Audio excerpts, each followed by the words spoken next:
परम पिता परमात्मा पूर्ण ब्रह्म, सारी सृष्टि के रचनहार कुल मालिक कबीर देव कबीर साहिब की असीम कृपा से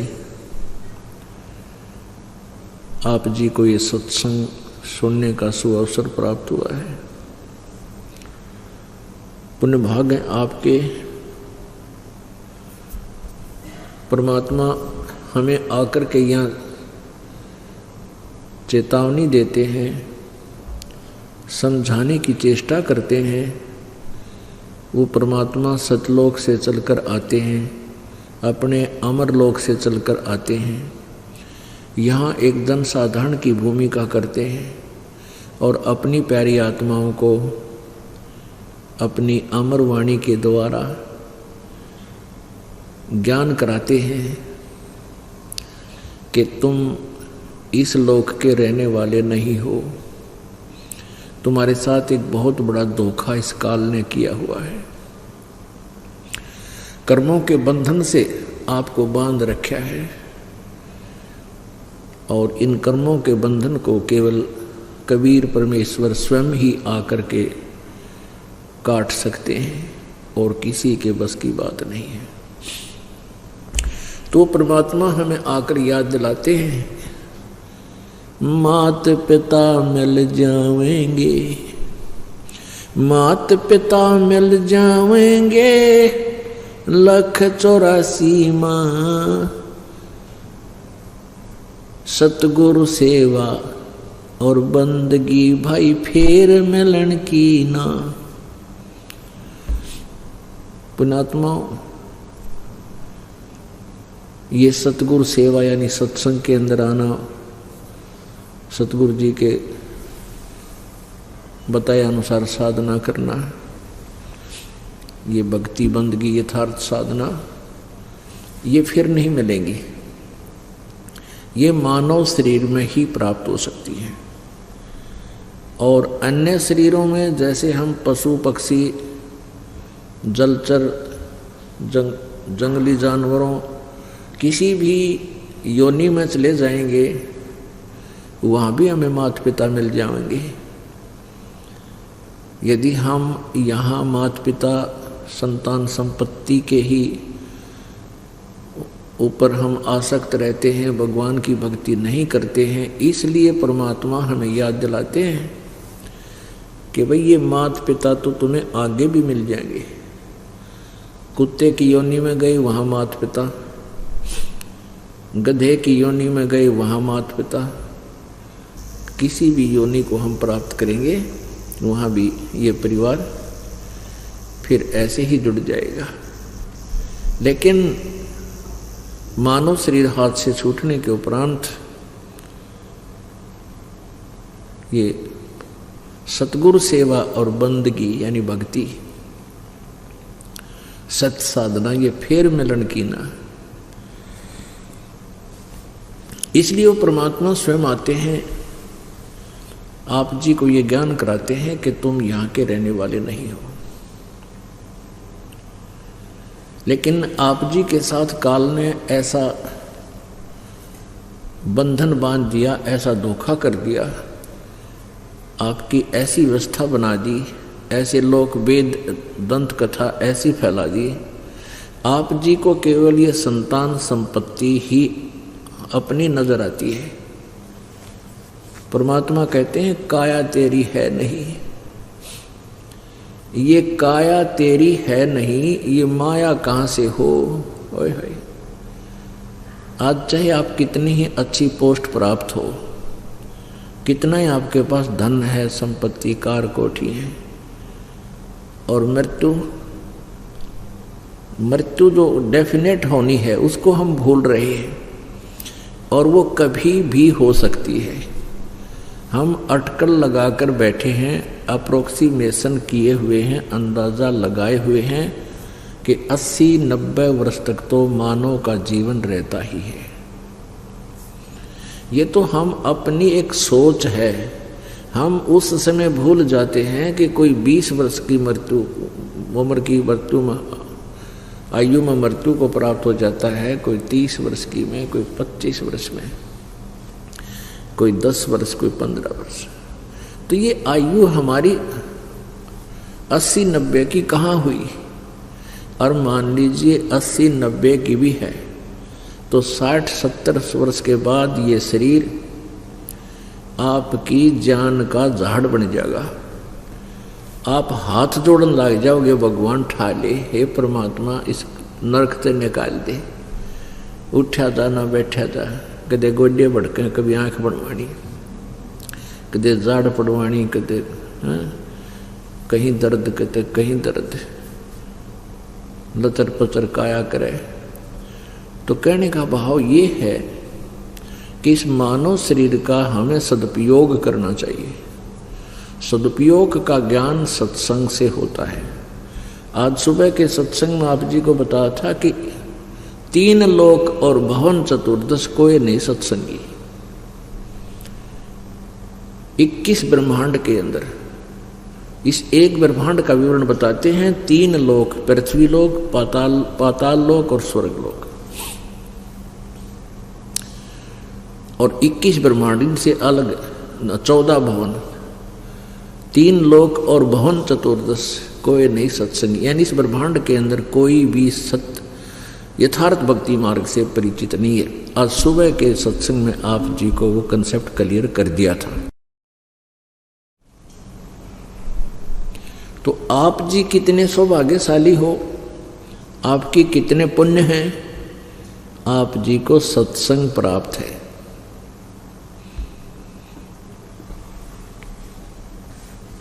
अब लाल की कीमत को जोर ही जान सकता है, आप नहीं, वो स्वयं नहीं जानता। तो ये दास जौहरी है, आप लाल हैं। आपकी कीमत, आपकी किस्मत, आपके जो शुभ कर्म पुनर्पुन जन्म जन्मांतर के, ये दास बता सकता है आपके ऊपर कैसी कृपा है। इस सच्चे दरबार में चाहे कोई दुखी आया है, कोई कष्ट निवारण के लिए आया है, वो कष्ट उसके लिए वरदान बन जाएगा। कष्ट तो निवारण होगा ही होगा, ओरिजिनल वस्तु, वास्तविक वस्तु का भी ज्ञान हो जाएगा। कहते हैं सतगुरु के दरबार में जाइयो बारंबार, भूली वस्तु लखा जमे, ये हैं सतगुरु दातारे। सतगुरु के दरबार में जाइयो बारंबार। जिस वस्तु को हम भूल चुके हैं, हम इस संसार संपत्ति और यहाँ की कार कोठियों को अपना मान बैठे हैं, कहते हैं सत्संग में आपको एक ऐसी चीज याद दिलाई जाएगी जो आपको अब भूल लग गई थी। आपको ये ज्ञान सत्संग में ही सतगुरु ही करा सकते हैं।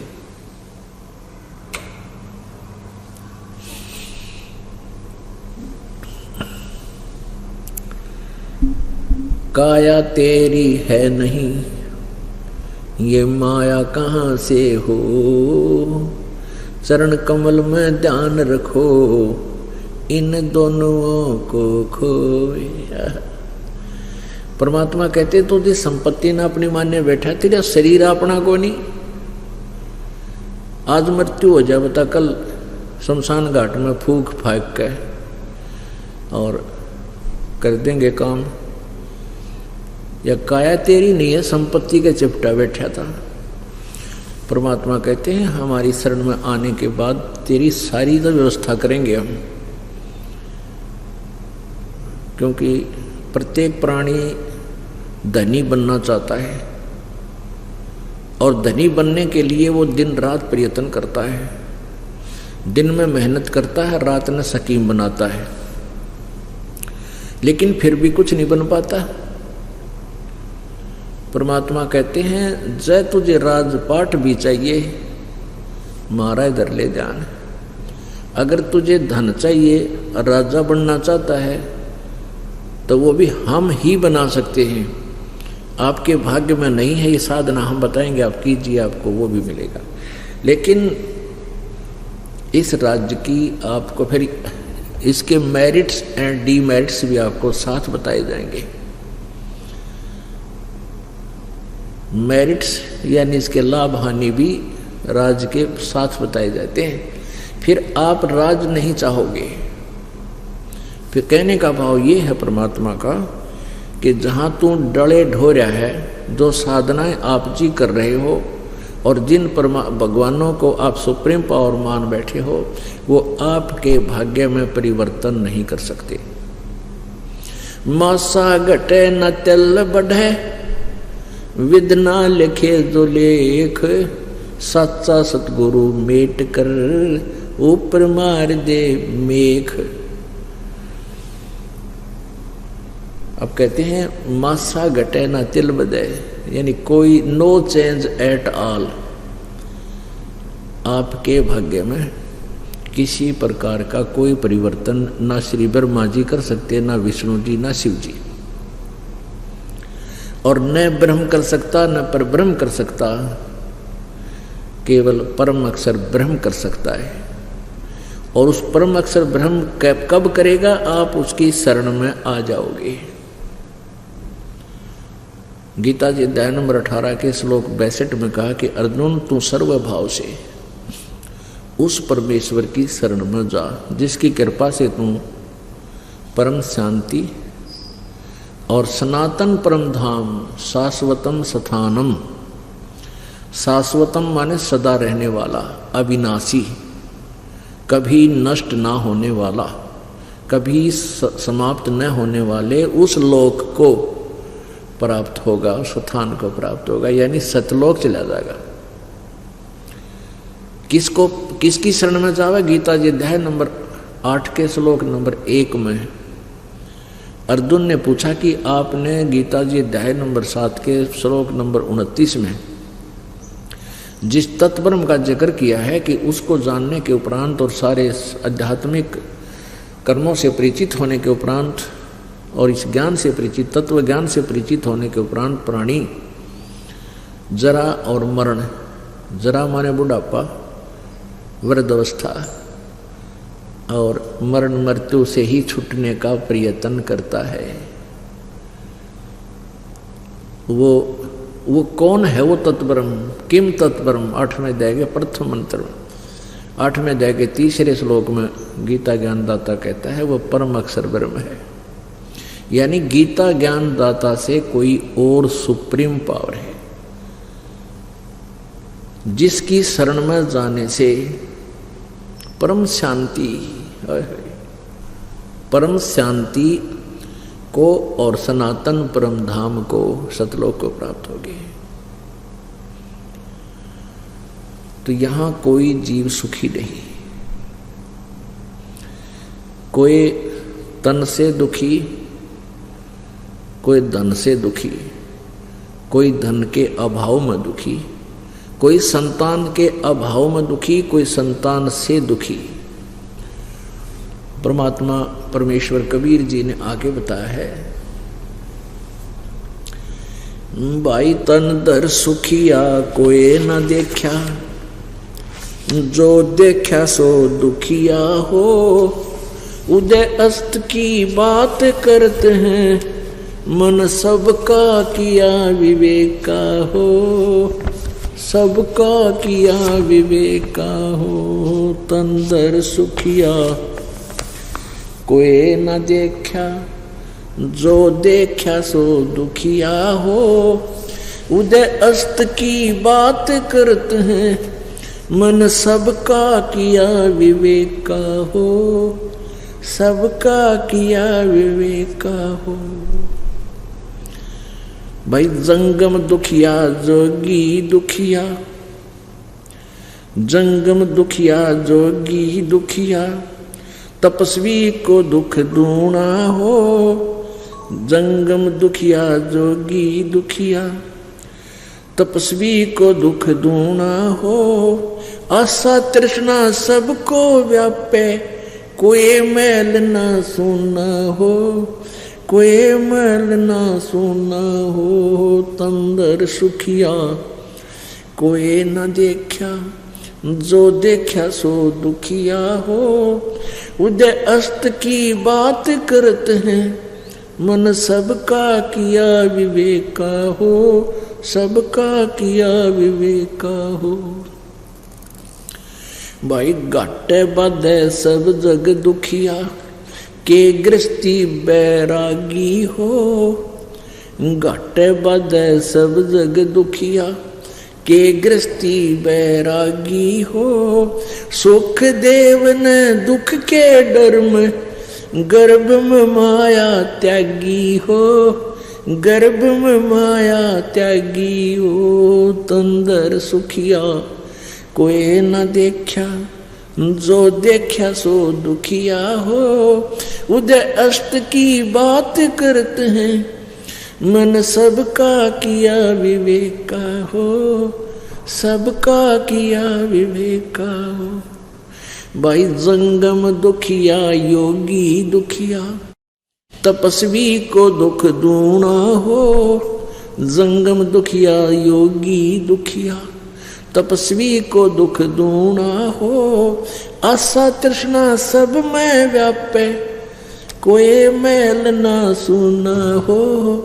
कोई प्राणी ना सुना हो। तंदर सुखिया कोई न देखा, जो देखा सो दुखिया हो।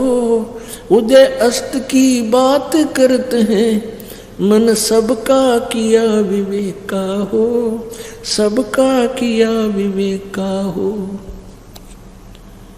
भाई साच कहूं तो जग ना माने, पर झूठ कही ना जाई हो। साच कहूं तो जग ना माने, पर झूठ कही ना जाई हो। ब्रह्मा विष्णु ये शिव जी दुखिया, जिन ये राह चलाई हो। जिन ये राह चलाई हो। तंदर सुखिया कोई न देखा, जो देखा सो दुखिया हो।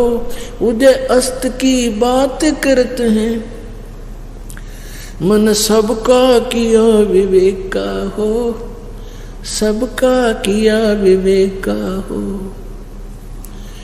भाई तंदर सुखिया कोई न देखा, जो देखा सो दुखिया हो।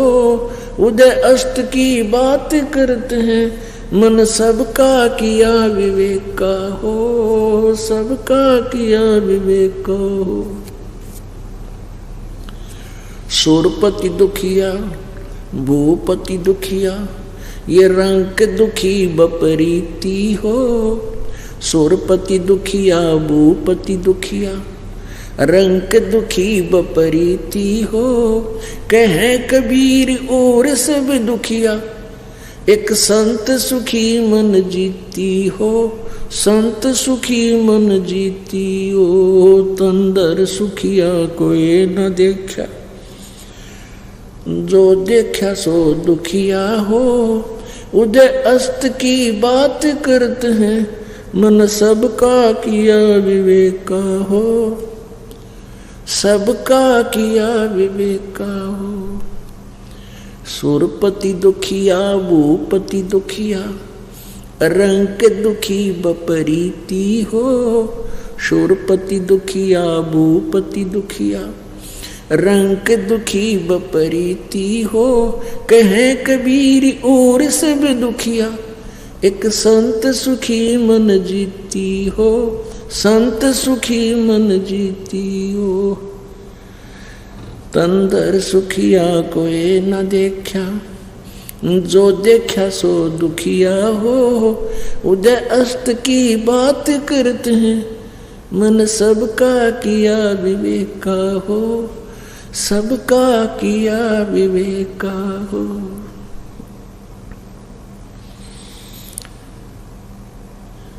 पुण्यात्माओं, परमात्मा ने ऐसी गहरी और गूढ़ रहस्य की वाणियां हमें सुनाई हैं, बोली हैं, लेकिन इन काल के दूतों ने परमात्मा तक हमें नहीं पहुंचने दिया। नकली संतों ऋषियों महर्षियों ने। इसलिए परमेश्वर ने स्वयं आना पड़ता है। स्वयं आए थे 600 वर्ष पहले, सन 1398 में, ज्येष्ठ सन 1455, विक्रमी संवत 1455 ज्येष्ठ सुदी पूर्णमासी को, यानी जेठ उतरते की पूर्णमासी को सुबह सुबह परमात्मा काशी शहर में बने हुए एक लहर तारा नामक तालाब में विकसित कमल के फूल पर आके नवजात शिशु रूप धारण किया था। सतलोक से चल कर आए थे।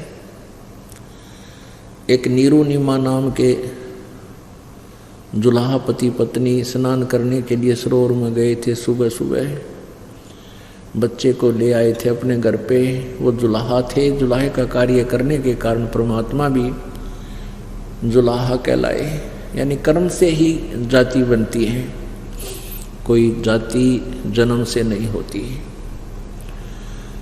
तो वो परमात्मा 600 वर्ष पहले आए थे और परमात्मा परमेश्वर जो लीला किया करते हैं वो तो परमात्मा वैसी ही लीला किया करते हैं। जैसे सूर्य उदय होता है तो अंधेरे का नाश किया ही करता है, ऐसे ही परमात्मा, ये लक्षण है, ये उसका सूर्य के बारे में, ये सूर्य के गुण हैं। तो ऐसे ही परमेश्वर के गुण हैं जो वेदों में, गीता जी में लिखे हुए हैं।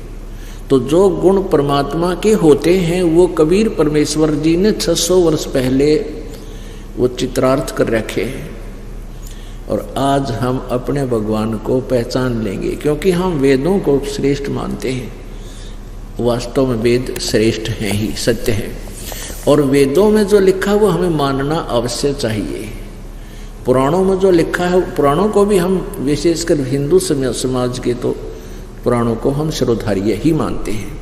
तो जो पुराणों में आज वर्णन है वो हमें आज भी मानना चाहिए। पहले हम नहीं समझ सके, हमारे को गलत गाइड कर दिया नकली संतों, ऋषियों ने, गुरुओं ने, ब्राह्मणों ने, तो हम अभी तक भ्रमित थे। अब हमें दिशा मिल गई, रोशनी, अंधेरे में हम भटक रहे थे, रोशनी हुई, सूर्य उदय हुआ इस तत्व ज्ञान का। इसकी रोशनी में अब हम सुमार्ग पर चलेंगे और चलना चाहिए। ये हमारा एक बुद्धिमान व्यक्ति का कर्तव्य होता है। तो परमात्मा ने 600 वर्ष पहले जब आए थे वो लीला की थी, जिसका समर्थन आज वेद कर रहे हैं, जिसका समर्थन गीता जी कर रही है, जिसका समर्थन जो ज्ञान परमात्मा ने दिया था उसका समर्थन आज पुराण कर रही है, कुरान कर रही है, बाइबल कर रहा है।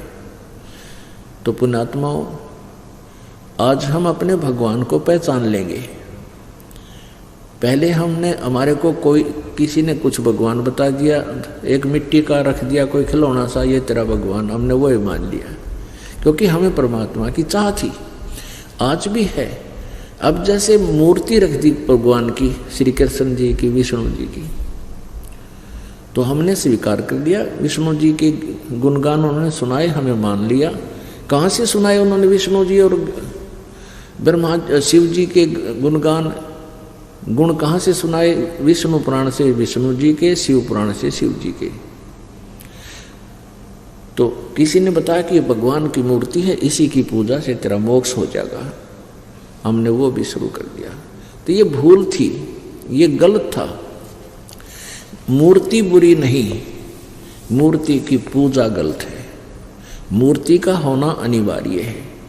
मूर्ति से हमें प्रेरणा मिलती है। जैसे हम किसी सूरवीर की मूर्ति देखते हैं, चित्र देखते हैं, और उनके गुणों से हम परिचित होते ही हैं। तो गुणों से परिचित होने से उसकी मूर्ति देखते ही हमारे अंदर भी वैसा ही भाव बन जाता है। जैसे हम सेब की मूर्ति देखते हैं, आम का चित्र देखते हैं, आम की मूर्ति देखते हैं, तो हमारे अंदर उसके गुणों का ज्ञान होते ही उसको पाने की भी इच्छा बढ़ जाती है। तो ऐसे ही जो मूर्ति भगवान की, विष्णु जी की, शिव जी की, कृष्ण जी की, राम जी की, हमारे को हम जिसकी पूजा करते थे वो पूजा नहीं करनी थी। उसकी पूजा से हमें कोई लाभ नहीं होना था मूर्ति की। हमने उस मूर्ति वाले भगवान को पाना है।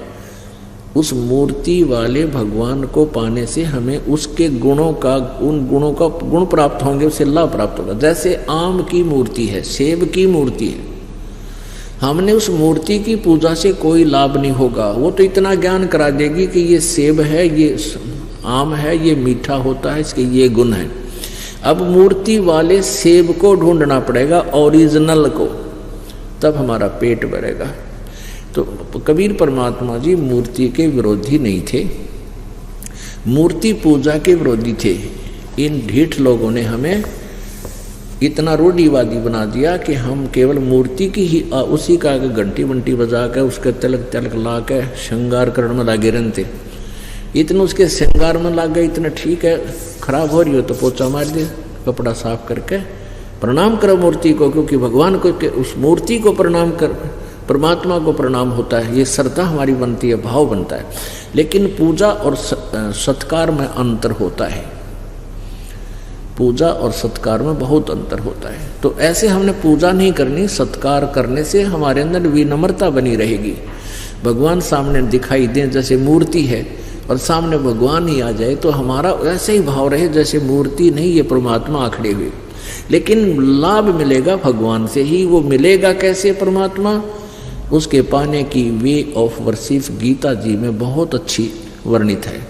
जैसे गीता जी अध्याय नंबर 8 के श्लोक नंबर 13 में कहा, गीता ज्ञानदाता ब्रह्म कहता है मेरी पूजा करनी है, मेरा केवल एक ओम मंत्र है, बस, नथिंग एल्स। और 8वें अध्याय के 3 श्लोक में जिस परम अक्षर ब्रह्म के बारे में बताया है उसकी पूजा करनी है, तो 17वें अध्याय के 23वें श्लोक में कहा कि ओम तत्सत इति निर्देश ब्रह्मण त्रिविध समर्थ है। उस परमात्मा के यानी परम अक्षर ब्रह्म के पाने का ओम तो सीधा ही क्लियर है, स्पष्ट है, और तत् और सत ये दोनों सांकेतिक गुप्त हैं। ये दास बताएगा, वास्तविक ये कोड वर्ड है। तो ओम और तत् ये 2 अक्षर मिलकर के सतनाम बन जाता है। ये सतनाम कोई जाप करने का नहीं है। और ये ओम ब्रह्म का जाप है, ये तत् सांकेतिक जो दास बताता है, जिसको सतनाम प्राप्त है उनको पता है। ये परब्रह्म का जाप है, यानी अक्षर पुरुष का जाप है। और सत ये परम अक्षर ब्रह्म का जाप है, यानी ये गुप्त है, ये कोड वर्ड है, ये दास बताएगा।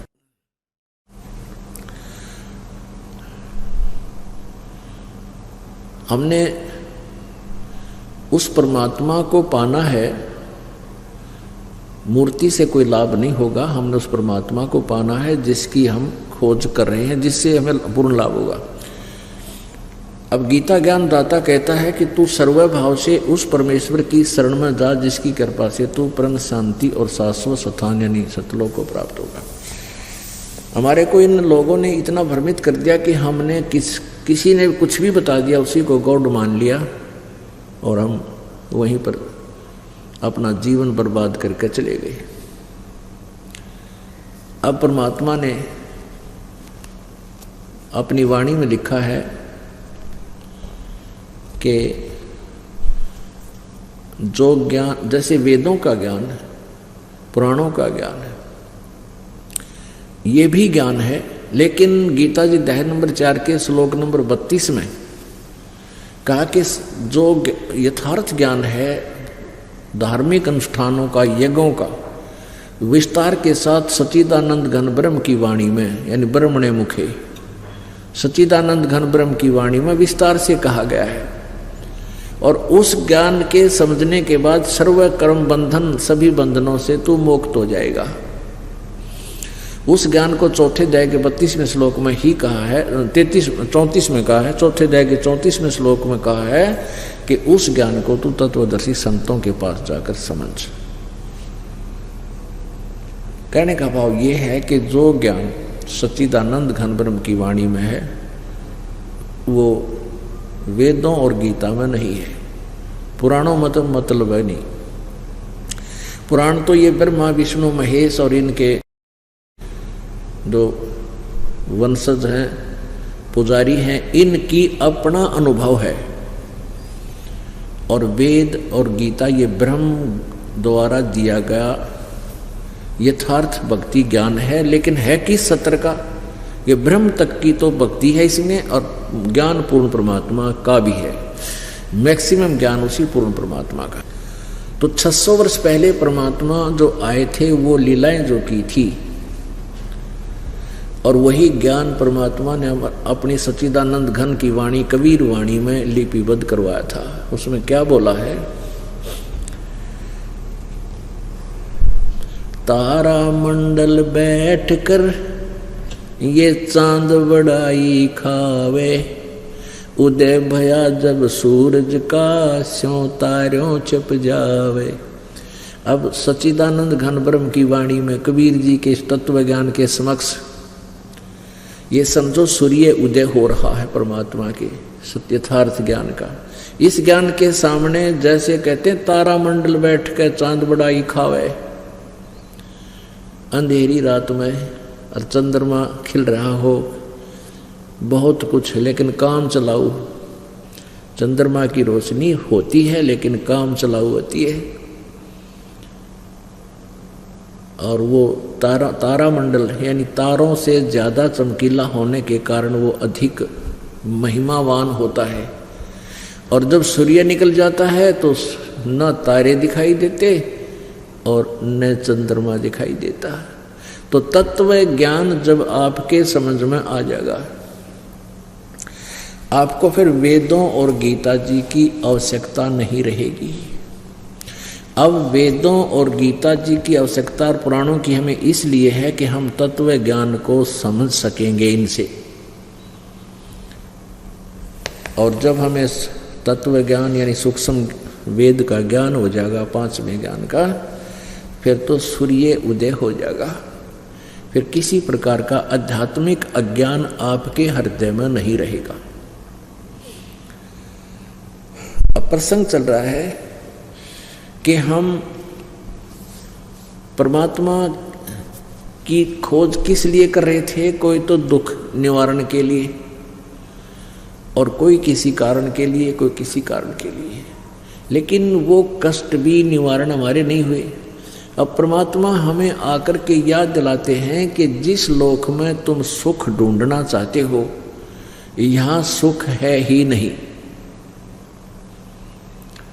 पुण्यात्मा, परमात्मा की एक एक वाणी का बहुत गहरा रहस्य है, बहुत गुप्त गूढ़ रहस्य है। और आप जी बिल्कुल बालक हो, जैसे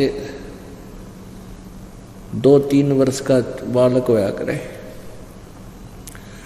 2-3 के वर्ष के बाल, जैसे आप हमारे बच्चे हो गए। दो प्रकार की जो ना परिवार होता है, एक तो बिंद से माता पिता के संयोग से वो परिवार है, वो भाई बहन है, वो संतान है, बेटा बेटी है। और दूसरा परिवार होता है वचन से, शब्द से, नाद से, एक बिंद से, एक नाद से। तो आप जी हमारे पुत्र हो, पुत्री हो, नाद से वचन के, यानी उपदेश ले लिया। उपदेश लेने से आप हमारे बच्चे बन गए, हमारे बालक हो गए, हमारा परिवार बन गया। तो कहते हैं आप अभी इस भक्ति मार्ग में जन्म आपका उस दिन है जिस दिन आपने नाम लिया। तो आप कोई 6 महीने का है, कोई 2 महीने का, कोई 2 वर्ष का। और जो हो गए इस क्रोथा कांड से पहले जो थे वो तो हमारे, जो तभी नाम लिया था वो तो अभी बालक ही हैं, लेकिन उससे पहले जो थे वो तो काफी समझते हैं इस ज्ञान को। तो कोई 2 वर्ष का है, कोई 3 वर्ष का है और कोई 4 वर्ष का है। तो आप जी को अभी कंप्लीट नॉलेज नहीं हो पाया है, आप मैच्योर नहीं हो, आपके विचार अभी बालक हो, लेकिन आप हमारे बच्चे होने के कारण इस दास के द्वारा दिए गए ज्ञान में आपको कोई शंका नहीं, लेकिन आपकी बुद्धि ग्रहण नहीं कर पा रही है, जो दास बताना चाहता है। जैसे एक छोटे से बालक ने, माता पिता कहते हैं कि ले बेटा वो पेन लिया, वो पेन उठा लेता है, जैसे कहीं रखा हो पेन उठा लिया, और उससे अपने पिता से पूछता है कि पिताजी, पापा ये क्या है? तो वो बताता है बेटा पेन है, कलम है ये कलम है, पेन है, ये पेन है, वो करता करता और उसको वहीं रखकर चला जाता है, खेलने लग जाता है। उसको ही उसको समझ में नहीं आ रहा कि पिताजी कहना के चाह रहा है, वो प्रसन्न भी कर रहा है। तो पुण्यात्मा, लेकिन उसको इस चीज का डाउट भी नहीं है कि पिताजी गलत कह रहा होगा, गलत कह रहा है। इसी प्रकार आप अभी बालक हो जिसने कंटिन्यूस 3 वर्ष इस दास का सत्संग यहाँ सुन लिया, और या फिर सीडी वगैरह लेकर जो ज़्यादा इंटरेस्टेड हैं सीडी ले जाते हैं, किताबें पढ़ते हैं, वो महीने 2 महीने 6 महीने साल तो उनको लग ही जाता है। और कंप्लीट ज्ञान तो 3 साल में होगा आपको। कंप्लीट मीन फिर आपको दास जो कहेगा वह सारी समझ में आओगी। जब बच्चा बड़ा हो जाता है उसको कहते हैं रे वो पेन ला उठाकर, वो दौड़ा दौड़ा जाता है और पेन उठाकर ला कर दे देता है। अब उसकी बुद्धि काम करने लगेगी। तो ऐसे ही पुण्यात्माओं, आप बालक हो और 3 साल, क्योंकि इतना अज्ञान फैला रखा, 9 मन सूत उलझा रखा था इन अज्ञानियों ने। अब यू सुलझ गया, अब धीरे धीरे आपकी समझ में आओगा।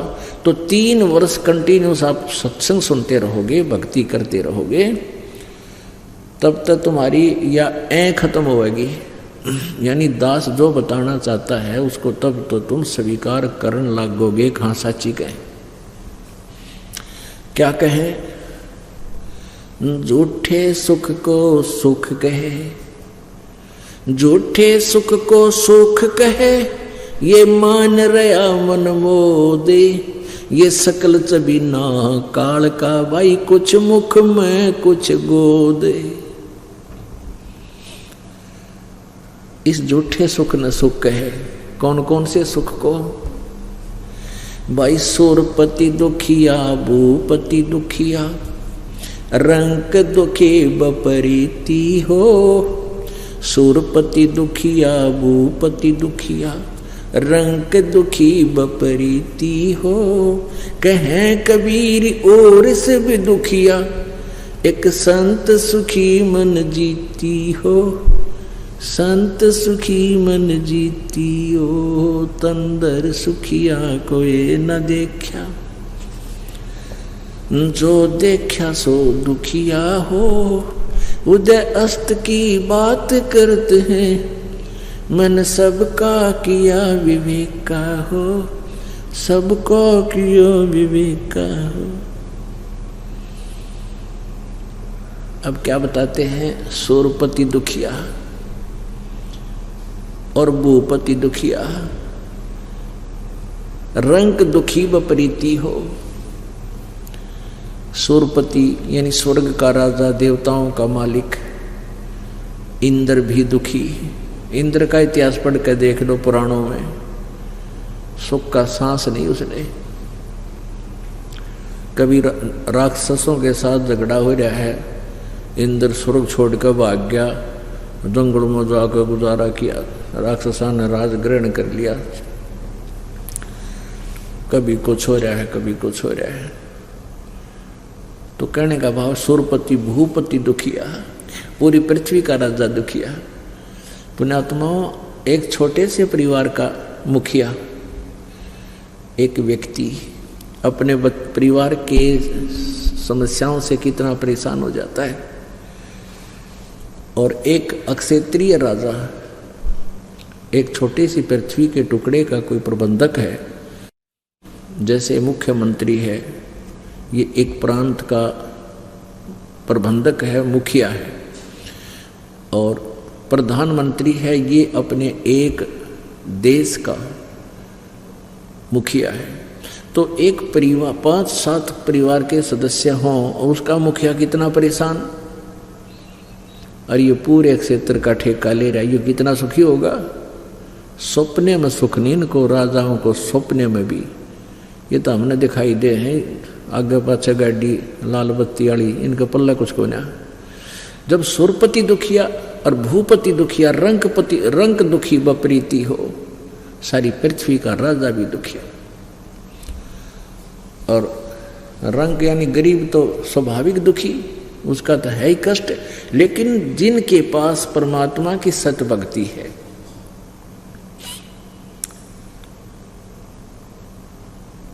परमात्मा की सत भक्ति है, वो सबसे सुखी और सबसे धनवान परमात्मा कहते हैं।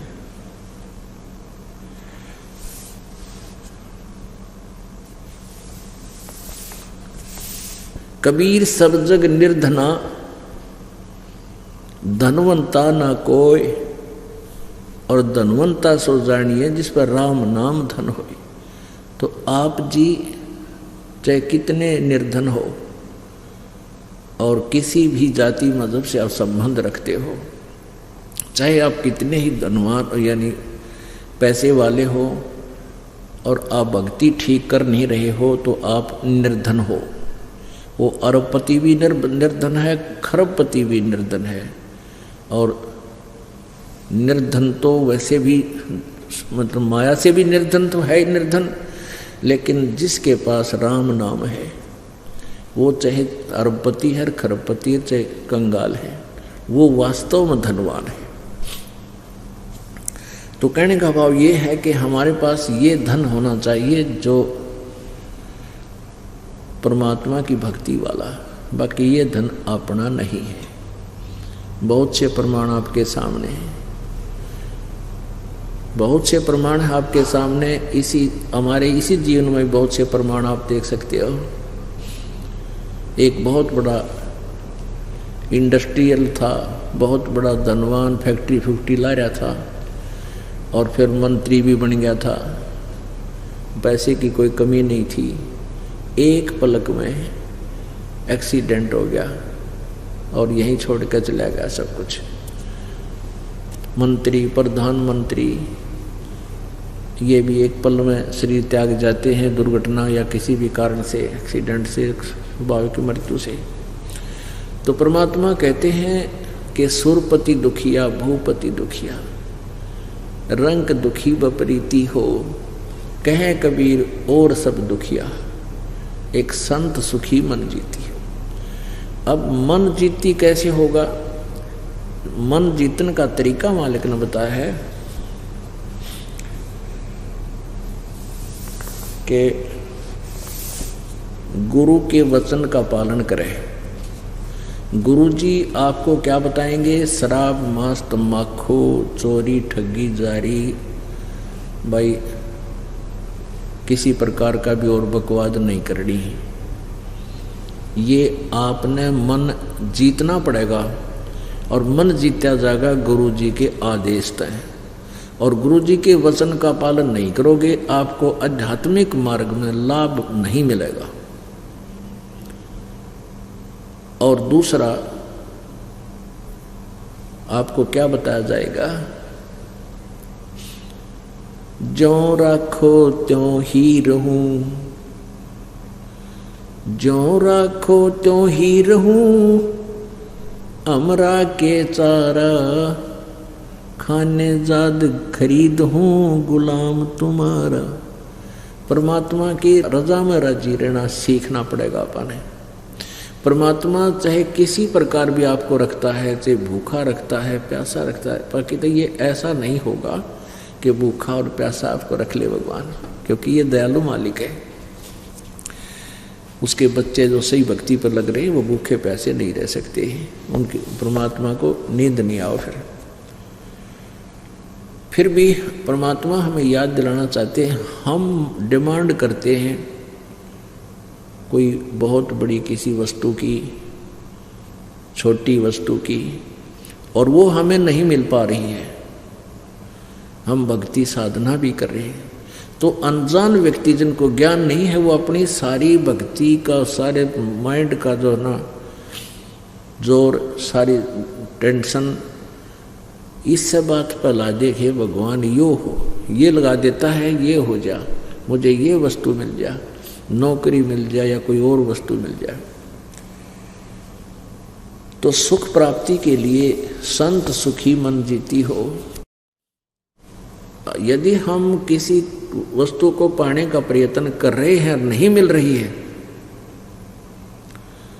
तो ये सोचना चाहिए इसमें कोई हमारी भलाई है। परमात्मा जो करता है वो सही करता है। ये बातें हृदय में समानी पड़ेंगी, ये फार्मूले अपनाने पड़ेंगे इस इक्वेशन को सोल्व करने के लिए कि परमात्मा जो करता है वो गलत नहीं करता। ठीक है, हमने अनजानों ने चाहे कति गलत लगता हो क्योंकि हम जीव हैं। एक भक्त ने कथा सुनाई, वैसे भी ये कई जगह लिखा हुआ सर पुस्तकों में, कि एक राजा था और राजा का मंत्री, राजा और राजा का मंत्री ये दोनों ही पहले धार्मिक लोग होते ही थे। और वो एक स्वाभाविक बात है, जो उच्च पोस्ट प्राप्त होते हैं, राजा होते हैं, ये पिछले जन्मों के भक्ति साधना से ही होते हैं। इनके अंदर भगवान का थोड़ा बहुत डर बना ही रहता है। तो राजा को इतना विश्वास नहीं था प्रभु पे, लेकिन मंत्री जी को, मुख्य जो उसका मंत्री था, महामंत्री, उसको बहुत विश्वास था परमात्मा की एक एक वाणी पे। एक दिन राजा अपने खड्ग की, अपनी तलवार की धार चेक कर रहा था, किसी से बातें कर रहा था और महामंत्री वहां खड़ा था। और उस महामंत्री से अन्य मंत्री जो थे वो बहुत चिढ़ते थे कि राजा इसको महत्व बहुत देता है। आगे पीछे से राजा के कान भी भरते थे कि ये महामंत्री आपका अच्छा नहीं है, ये आपका जो है हितैषी नहीं है, हमने इसके बारे में ऐसा सुना। लेकिन राजा नहीं मानता था, क्योंकि राजा ये मानता था कि धार्मिक आदमी है, भगत आदमी है, गलत नहीं हो सकता, ये ईर्ष्यावश बोल रहे हैं। तो एक दिन वो मंत्री अन्य और महामंत्री और राजा खड़े थे और तलवार की धार को ऐसे वैसे हाथ लाकर यूं चेक करते हैं। राजा का बातों में ध्यान हो गया और वो धार तलवार की इतनी तेज होती है, उंगली कट गई राजा की। और राजा ने कहा, मर गया मैं तो, भाई नाश हो गया। तो महामंत्री ने कहा कि बहुत अच्छा हुआ। अब राजा की तो 100 पे सुई गई कि देख निकम्मा आदमी, मेरी उंगली कट गिरी, उन्होंने कहा है बहुत अच्छा हुआ। तो उसके फिर वह बात भी खटक गई कि ये मंत्री ठीक क्या करते कि ये दुश्मन है मेरा, मेरी उंगली कटी, ये खुशी मना रहा है, उन्होंने कहा बहुत अच्छा हुआ। राजा ने कहा कि इसको जेल में डाल दो, वो कैद में डाल दिया। 5-6 महीने के बाद राजा की वह कटी हुई उंगली का पीड़ा बंद होगी, बाकी वो टूंड सा न्यू का न्यू रह गया, वो ठीक हो गया जितना था, वह कट की जरूर इतनी, वो घाव भर गया उसका कटने के बाद। अब फिर उसने कुबद भाई के जंगल में शिकार करने जाते हैं और महामंत्री वो चापलूस चुन लिया जो उस भगत की निंदा करा करता, महामंत्री की जो कैद में डाल दी, वो चुन लिया महामंत्री और सैर शिकार खेलने जंगल में चले गए। रास्ता भूल गए, जंगल में बिचुल गए, वहाँ फंस गए, दिशा भूल गए। तो उस जंगली लोगों का कोई त्योहार था और उनके पुरोहित ने कह रखा था भी आज देवी के नर बलि चढ़ानी है, नर मनुष्य को काट के इसके चरणों में उसका खून मुंह के लगाना है, यानी बलि आदमी की बलि करनी है इसको, इन बकरे और जोटियाँ की नहीं, तब ज़्यादा खुश होगी। तो उस कबीले के जो थे आदमी सब इधर उधर किसी आदमी की तलाश में चल पड़े। उन्होंने वो दोनों घोड़ों पर थे, वो दोनों घोड़ों वाले घेर लिए, तीर ले रहे चारों तरफ से, सैकड़ों आदमी घेर लिए, पकड़ ले आए, पुरोहित के सामने खड़े कर दिए कि लो जी एक छोड़ दो बोले। पुरोहित बोला ठीक है 2 चढ़ा देंगे, देवी और ज़्यादा खुश होगी। तो उस पुरोहित ने कहा कि भी ये देखो इनका कोई अंग भंग ना हो, अंधा काना लूला लंगड़ा कोई टुंडा ना हो। उनकी फिर निरीक्षण किया गया तो हाथ आगे कराए तो एक राजा की जो व्यक्ति की उंगली कटी हुई थी, पुरोहित को बताया गया। पुरोहित बोला भाई ये नहीं चलेगा, इसको छोड़ दो। और राजा तो छोड़ दिया और चापलूस चढ़ा दिया। वो महामंत्री जो सेकंड बनाया था साहब, उसकी काट के गर्दन और कर दिया फारिग। अब राजा की तो जान बची, लाखों पाए, डाकों डाक घर आए। घर आकर उसने रास्ते में 100 बार शुक्र मनाया कि उस दिन महामंत्री सही कह रहा था भगत जी, अरे आंगली कटी तो बहुत अच्छा गया, ओए होए ये तो उंगली ना कट रही होती तो जान गई थी मेरी। अब उसने सबसे पहले आते ही उस महामंत्री को जो कैद कर रखा था उसको कैद मुक्त किया, बरी कराया। और फिर उससे कहा भगत जी आपको मैंने पीड़ा दी, इसकी क्षमा करना, आपकी वो बात आज सत्य सिद्ध हुई। आप कह रहे थे ना उंगली कटी, तो आपने कहा था बहुत अच्छा हुआ भाई, मेरे लिए तो घड़ा अच्छा हो गया, उंगली कट गई, उंगली कटने से मेरी जान बच गई। फिर उसने प्रश्न किया राजा ने उस महामंत्री से कि मेरे लिए तो अच्छा हो गया, मेरी उंगली कटने से मेरी जान बची, तो आपके लिए क्या अच्छा हुआ, ये 6 महीने की कैद भोगनी पड़ेगी। ने बोला मेरे लिए मेरी जान बच गई ना, मैं तेरे साथ होता हूँ, मेरी बलि चढ़ाओ। तो आज तो कहते हैं परमात्मा जो करता है सत्कर मान लेना, ये चाहे कथा हो लेकिन ये सत्य है।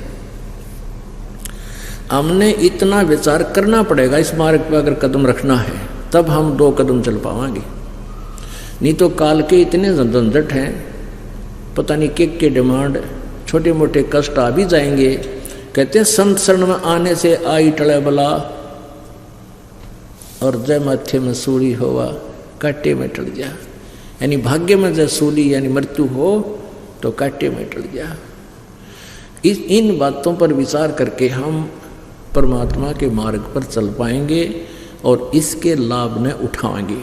तो यहाँ इस प्रकार जैसे आपको कोई हानि भी हो रही है तो न्यो मन जीता जाएगा। कहे कबीर और सब दुखिया, एक संत सुखी मन जीती हो।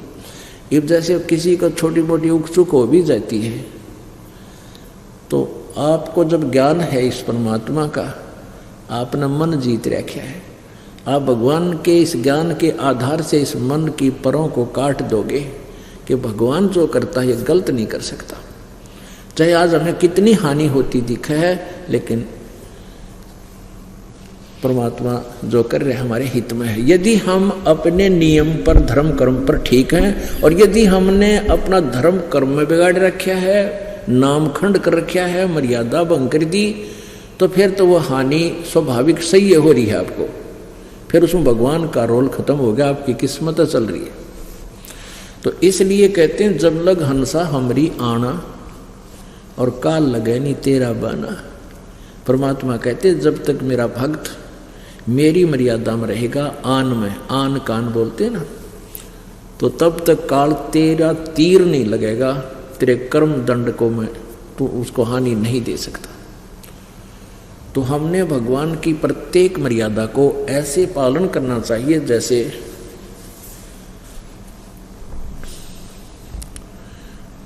खेल के खिलाड़ी होते हैं, उनकी मर्यादाएं होती हैं, और जरा सी मर्यादा यानी नियम भंग होने से वो फाउल हो जाता है, उसको बाहर फेंक देते, निकाल देते, बाहर बैठ जा। तो इसी प्रकार पुण्यात्मा हमने फाउल नहीं होना, खेलना है तो ढंग से खेल है, ना तो अपने घर बैठ जा। कोई भी काम आप करोगे उसको मर्यादा में और सच्ची लगन से करने से, सावधानी से करने से बात बनेगी। नाम खंड नहीं होना चाहिए। काल का सबसे पहला दाव है आपका नाम खंड होते ही। मान लीजिए कई से भक्त हैं जो नाम खंड कर गए, आना भी छोड़ गए, उनके पिछले संस्कार ठीक हैं, हो सकता 5-4 वर्ष वो ठीक निकल जाए, लेकिन जब और आगे चल के तो उनको बड़ा भारी कष्ट होगा ही होगा। अब जैसे किसी ने नाम ले लिया, अच्छी आत्मा है, लेकिन नाम खंड कर दिया, और उसी समय उसको एक भयंकर कर्म की चोट आनी थी, परमात्मा का तो हाथ हट गया, परमात्मा का जो सपोर्ट था वो नहीं रहा, और आप पर कुदरती वो फिर कर्म की दंड आएगी, आपको घनी हानि हो जाएगी। तो ऐसे इस अध्यात्म ज्ञान को समझना आपने, और तभी हम इस मार्ग पर चल पाएंगे। अब जैसे माता गर्भ को रखे यत्न बनाए, ठेस लगे तो छन होवे तेरी ऐसे भक्ति जावे। जैसे किसी बहन बेटी को बहुत ही समय में कभी विवाह के 4-5 वर्ष बाद या वैसे भी स्वाभाविक जब गर्भ हो जाता है रह जाता है तो माता को एक विशेष चिंता बनती है कि ये भगवान कहीं मेरे बालक का ठेस ना लग जा, ऊंचे नीचे में पैर ना रखा जा। रात्रि में जब सोती है माता तो एकदम जब करवट भी लेती है तो भी एकदम चमक कर पड़ती है, कहीं मेरे बालक पर दाब नहीं आएगी। यानी इतनी सावधानी बरतनी पड़ती है तब वो बालक रूपी लाल उसको प्राप्त होगा। ऐसे ही परमात्मा कहते हैं जैसे माता गर्भ को रखे यतन बनाए और ठेस लगे, यानी कोई ऊक चूक होगी, कोई झटका लग गया तो भक्ति नष्ट हो जाएगी। ऐसे भक्ति चाहे, ऐसे तेरी भक्ति नष्ट हो जाएगी यदि आपने लापरवाही कर दी है। मर्यादा का इतना पालन करना चाहिए जैसे सीता जी को श्री राम ने, सीता जी ने जब देखा कि एक मर्ग हिरण उसकी बाड़ी को तोड़ रहा है, देखा तो वो तो सोने का है, सर्व सोने का हिरण। देख जब बुद्धि भ्रष्ट हो जाती है ना, उल्टे दिन लग गए, इतनी भी समझ में ना आई सीता जी के कि सोने के मर्ग होया करें कदे, सारा सोने का मर्ग। तो वो माया वही मर्ग था, उसका रावण का मामा मारीच वो लीला कर रहा था, सीता को उठवाने का यत्न था। तो कहने का भाव ये है कि जब वो चलने लगे, राम ने लक्ष्मण से कहा था भाई तू बताइए मैं जाऊँ हूँ या नहीं मानती, जिद्दी बहुत है यार, मैं जाता हूँ तू आइए मत ना। नो बोला मैं आऊँ तक को नहीं, पर या मुझे आदेश देगी तो मैं क्या करूँ, तू न्यों करिए इसके चारों तरफ ये मंत्र बोल कर और एक रेखा खींचाइए। पहले तो ये कोशिश करिए ना आना, यहाँ जंगल का काम है, सब समस्या हो जाती। ऐसा ही हुआ। फिर कहने का भाव ये कि लक्ष्मण ने भी जाना पड़ गया, उसी के कुबोल बोलते हैं। सीता ने बोली तू तेरा भाई मार गया किसी ने, वो ऊपर आवाज़ लगा रहा है हे राम हाय मर गया, और तू जाना नहीं चाहता, तेरी नीयत में फर्क से है, तू नहीं जाना चाहता, तेरी नीयत में गड़बड़ है, यहाँ तक बोल दिया सीता ने। तब लक्ष्मण जी ने कुटिया के चारों तरफ वो मंत्र बोल कर और एक रेखा खींच दी और कहा कि आप इसे बाहर मत जाना। अब उधर से रावण एक साधु का भेष बनाकर आ गया और कहा माई भिक्षा देना। सीता जी ने कहा आ जाओ महात्मा जी, ले जाओ अंदर आके, यहाँ चले जाओ। रावण जब निकट आया तो देखा वहाँ तो वो रेखा के अंदर से इतनी गजब की लपट निकली, वो 10 कदम पीछे भाग गया, ना तो फूंक देता उसको। तो रावण कहने लगा माई तुम मेरी बेइज्जती कराना चाहते हो, हैं तुमने यहाँ पर ये अग्नि रेखा खींच रखी है, आप बाहर आके दे दो, भिक्षा देनी है तो, नहीं तो तुझे ये श्राप दे दूंगा, न्यू दे दूंगा। अब सीता जी ने सोचा कि बिजली पड़े साधु संत है और ये आटा दे के फट दे वापस आ जाऊंगी। अब उठाया वो जो भिक्षा डालनी थी वो उठाकर बाहर गई, रेखा से बाहर चली गई। रावण ने तो पकड़ कर बाजू घेर ली कंधे पे और वहाँ ठोकी ठाक है 9 लखे बाग में। अब उसकी तो जरा सी लगी, वो बॉडी बूझते नहीं कह गई तो बाहर मत निकलिए, वो मेंटल थोड़े ही थे। तो हम परमात्मा कहते हैं जैसे सीता ने लापरवाही करी थी, वचन नहीं माने उनके, कितनी दुर्गति अपनी भी करवा ली और गेला उनकी करवा दी। तो पुण्यात्माओं ये वचन जो सतगुरु की जो मर्यादा के हैं, ये लक्ष्मण के सी रेखा समझ लेना भाई। यदि आपने इस भक्ति में सफल होना, नहीं तो बड़का खेलनी है। ब्रह्मा विष्णु महेश की नरेल बना रखी काल ने, आपकी तो औकात क्या है, छोटे मोटे ऋषि मैं ऋषि बने फिर, इनकी सबकी दुर्गति कर रखी है जितने भी ऋषि मैं ऋषि थे। जैसे विश्वामित्र पहले राजा था, घर त्याग का बाल बच्चेदार था, घर त्याग के वैसी प्रेरणा हुई, जंगल में जा बैठा, खूब भक्ति कर और थोड़ा आहार करे। उधर से काल ने भेज दिए एक अप्सरा, वहाँ फिर शादी कर बैठा। 6 महीने की लड़की होगी जब गेर के वह चल पड़ी। ऋषि जी सावधानी, बस ईसाई ऋषि था तू, आया था घर छोड़ के, ले पकड़ तेरी लड़की ने, गेर कर जाती रही। फिर वो कण्व ऋषि को देख आया जो फिर जंगल में चला गया। तो पुण्यात्मा, परमात्मा के मार्ग में यदि आपने चलना है, ठीक है, यहाँ संसारिक छोटी मोटी जो आवश्यकताएं हैं आपकी, ये अवश्य पूर्ति होंगी, लेकिन वही होगी जो आपके हित में होगी। जैसे बालक, छोटा सा बच्चा होता बोध, जैसे कहीं पर कोई बिजली का तार नीचे पड़े हो और उसमें कट हो, थोड़ा स्पार्किंग कर रहा हो कोई जॉइंट पे, तो छोटा बालक आतिशबाजी समझ के एक अच्छी वस्तु जानकर घिसड़ के धीरे धीरे जाके और उसको पकड़ लेता है, पकड़ते ही मौत को प्राप्त हो जाता है। और वो बच्चा जब उसकी डिमांड कर रहा है उस स्पार्किंग वाले तार की और माता पिता देख लेता है तो उसको तुरंत उठा लेता है, हाय मेरा बेटा, बेटी मर जाएगी, बेटा मरेगा, और वो रोता है, हाय उधर उधर भागता है, रोता है, उसको पकड़ना चाहता है, लेकिन माता पिता उसके रोने की परवाह नहीं करेंगे, रोता रहेगा, उसकी जान बचाना अनिवार्य है। ऐसे ही आप जी कुछ ऐसी डिमांड भी कर लेते हो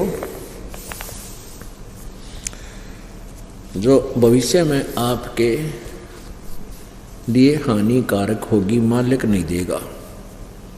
आप भक्ति करियो चाहे ना करियो, क्योंकि परमात्मा ने हमारे बहुत दूर तक का ज्ञान है, आप जी ने अपना यहीं तक का ज्ञान है। तो ऐसे परमात्मा के ऑपरेशन में आप जी ने कोई ऑब्जेक्शन नहीं होना चाहिए। आप जी के संस्कारों को लेस करना है, खत्म करना है। जैसे किसी के बच्चा बालक नहीं होता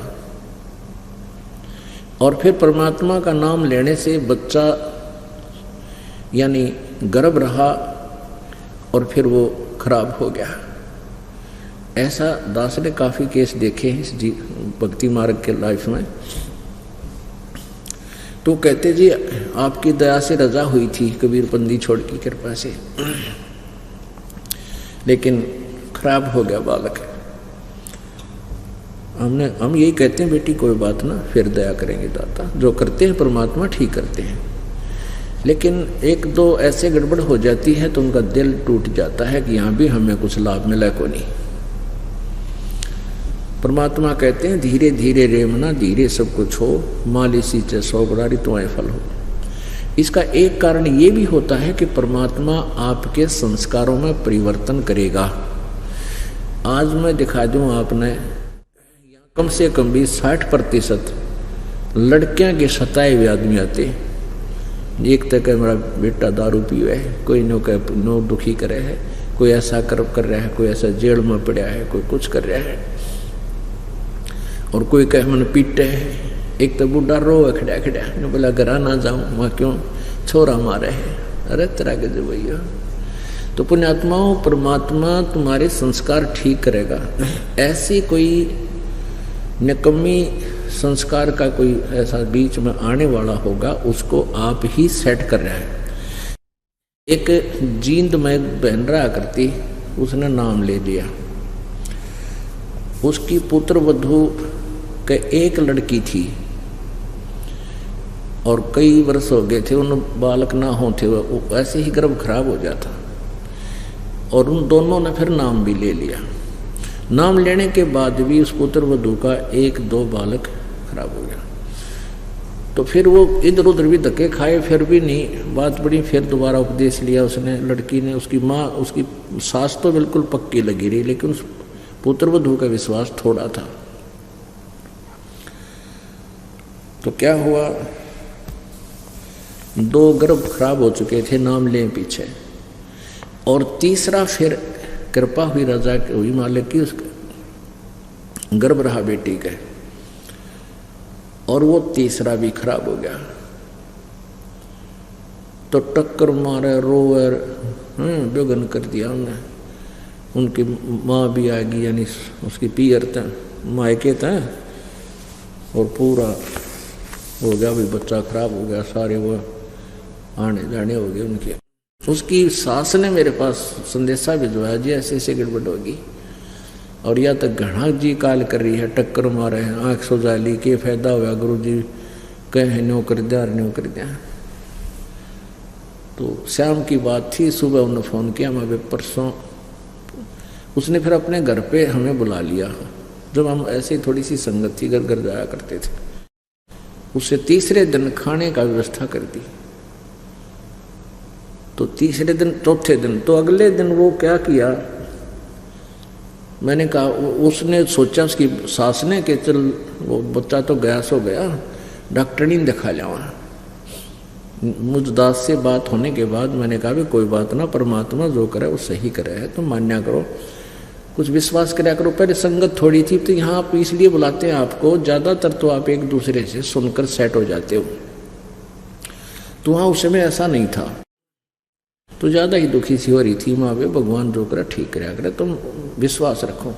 अब उसकी सास का तो विश्वास था, पर वह बालक थी, तो डॉक्टरनी का गए, डॉक्टरनी का गए, तो उसने चेक किया, वो कहने लगी कौन, तीसरे दिन कहती कौन कहे बालक खराब हो गया, बालक तो न्यू का न्यू है, एज इट इज है गर्भ इसका। और फिर खुशी का ठिकाना नहीं उस बेटी का। फिर 30-34 दिन हमारी रोटी कमे खाने पर बुलाया है, बड़ी खुशी खुशी फूली फूली। फिर हमारा बेटा परमात्मा जो करता ठीक है, हमें तो मालूम था जो मालिक करे वो सही करे, पर तेरा विश्वास नहीं था ना जी, पक्का विश्वास हो गया। मैं तो कभी पक्की जच गई, मेरा भगवान पूर्ण है कबीर जी, माँ ठीक बेटा, हम ये चाहवा थे थारा विश्वास बने। अब 3 उनका तो चाह था ना बेटे का, 3 महीना बाद से फिर चेक करा लिया, छोरी पाई, फिर रोए, भाई मत इसने गर्भपात कराऊंगी, न्यो कराऊंगी। लेकिन उनको हमने बता, ज्ञान से परिचित थी उसकी सास ने बोली खबरदार जैसा पाप कराया है तो। अब पुण्यात्माओं, वो फिर उसने नहीं ऐसा गलती की, मालिक की दया से वो लड़की हुई, फिर आगे फिर लड़का हो गया, तो विश्वास रखा उसने। अब देखो हमारी तो ऐसी बूंदी आदत से, जैसे ऊंट होता ना, ऊंट पे सामान धरे, कोई सामान लाद्या करे ना, जब और तारे जब भी यानी वजन धर रहे हैं जब तक ठीक रोए, और तारे जब भी करे यानी उसको कम कर रहा है उसके वजन को, फिर भी तो हमारी इसी आदत बन गई ऊँट के सी।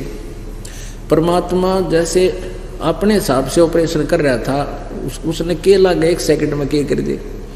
उसने इनकी स्थिति देख करके अपनी आत्मा को ले लिया था, लड़की थी गर्भ में, और इसने हाहाकार मचाई, तो ले फिर ले ले बेटी, वह लड़की दे दी। और फिर नो रो आए मत, इसने गर्भपात कराऊंगी, मारूंगी या नीच कहेंगी। तो कहने का भाव यह कि भगवान अपने हिसाब से ऑपरेशन करता है, वजन कम करता है जब भी रोए ऊंट की तरह, और धरे जब भी रो तुम। तो इस तरह हमने राज्य रमता राम की, राज्य रमता राम की, रजा धरे दो शीस, और दास गरीब दरस परस 30 बैठे जगदीश। मालिक की रजा में राजी रहे, जो कर तू रखे दाता। बालक से हमारी सोच तो एक जीव जैसी है, और उसने हमें इसे बुढ़े झंझट से पार निकालना है, सतलोक लेके चलना है, कोई बालका का खेल है। तो इसको आप एक सिंपल सी बात मत समझो, बहुत सावधानी की आवश्यकता है। अब जो प्रसंग चल रहा था, इस सृष्टि में कोई जीव सुखी नहीं। परमात्मा ने बताया है कि उदय अस्त की बात करते हैं, मन सब का किया विवेका हो। जो पृथ्वीपति राजा होते थे उनका मन पता है, कोई तो सुखी नहीं। जिसका जितना बड़ा राज्य अक्षेत्र होगा उतना ही महादुखी होगा। 100 चिंताएं, कितना अकाल पड़ गया, कितना और पंगा पै रहा है, कितने हाहाकार माच रही है, कितने कोई धरने दे रहा है, कोई कुछ कर रहा है। लेकिन हमारा जो सुख के नापने का पैमाना वो खराब है, गलत है। हम इसी सुख को सुख मान रहे हैं, घर में संपत्ति हो जा, संतान बढ़िया हो जाए, संतान छोरा हो जाए, लड़के को ज़्यादा महत्व देते थे, अभी दे रहे हैं जान लोग, लेकिन यह काल की भूल भुलैया है, इसमें कभी नहीं फंसना चाहिए। परमात्मा बेटा दे चाहे बेटी कि किसी प्रकार भी रखे, न्य रहर भक्ति करके यहाँ से पीछा छुटवा ले। क्या बताते हैं परमात्मा? सुखदेव ने 84 भुगती, बना पजावे खरवो, तेरी क्या बुनियाद पुरानी, तू पेंडा पंथ पकड़वो। सुखदेव जी ने कहते हैं 84 लाख योनियों में कष्ट उठाया और गधे की योनि प्राप्त की, और आपकी क्या बुनियाद है, आप जी की क्या औकात है कि आप जो साधना कर रहे हो इससे कोई सुख प्राप्त कर लोगे? सुखदेव ने 84 भुगती, बना पजावे खरवो, तेरी क्या बुनियाद पुरानी, तू पेंडा पंथ पकड़वो। पेड़ा पंथ वो मार्ग ग्रहण कर, कौन सा? गीता जी अध्याय नंबर 18 के श्लोक नंबर 62 में कहा कि अर्जुन तू सर्वभाव से उस परमेश्वर की शरण में जा, उसकी कृपा से तू परम शांति और शाश्वत स्थान यानी सतलोक को प्राप्त होगा।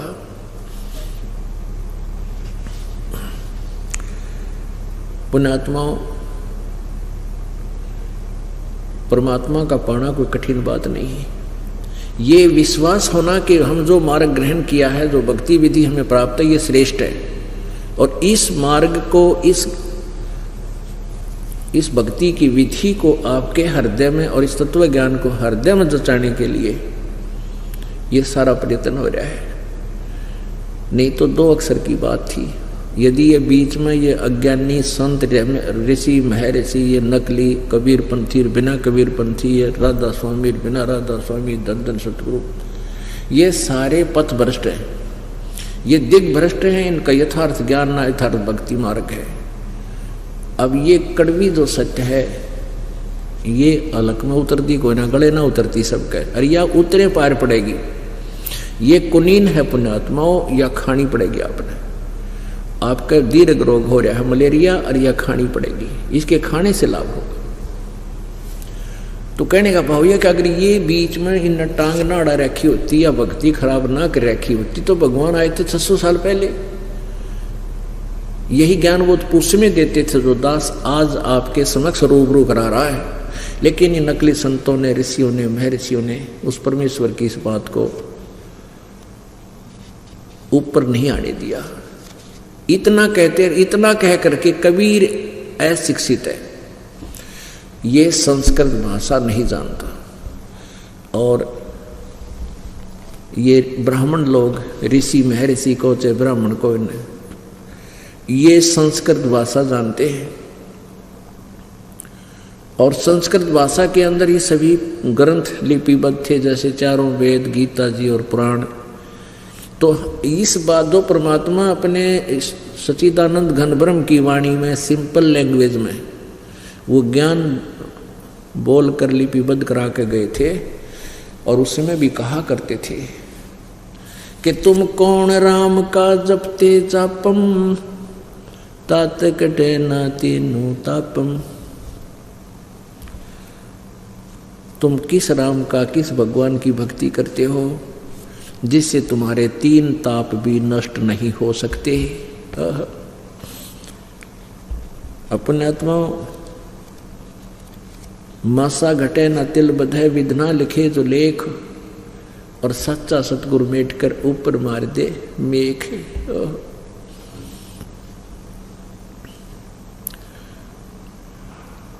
कि आप जी के भाग्य में कोई दुख है, 3 ताप का दुख तो सबसे निम्न होता है, छोटा होता है, वो भी ब्रह्मा विष्णु महेश से नहीं कट सकता। जैसे गीता जी अध्याय नंबर 2 के श्लोक नंबर 37-38 में अर्जुन से ये गीता ज्ञानदाता ब्रह्म बोल रहा है कि अर्जुन तू युद्ध कर ले, और तुझे लाभ हानि को छोड़कर तू युद्ध कर ले, तुझे पाप नहीं लगेंगे। फिर तुरंत ही कह रहा है कि अर्जुन यदि युद्ध में मारा गया तो स्वर्ग प्राप्ति होगी, और यदि युद्ध में जीत गया तो पृथ्वी का राज का आनंद लेगा। तेरे दोनों हाथों में लड्डू। फिर क्या होता है कि महाभारत का युद्ध समाप्त हो जाता है, पांडव विजयी हो जाते हैं, कौरव पराजित हो जाते हैं। युधिष्ठिर को राजगद्दी पर बैठा दिया जाता है। युधिष्ठिर जी को भयंकर स्वप्न आने शुरू हो जाते हैं, जैसे कोई कटे हुए सिर के व्यक्ति घर में घुस रहे हैं, हाहाकार मच रही है, भयंकर आकृतियां दिखाई देती हैं, जैसे कोई मार रहा है, काट रहा है। मैंने जैसे अपनी चूड़ियां फोड़ रही हैं और कह रही हैं कि हे अन्यायी, इतने मेरे पतियों का हमारे सुहाग उजाड़ दिए, तुझे क्या मिल गया ये ऐसा विनाश करके, अब तो चैन से राज कर रहा है।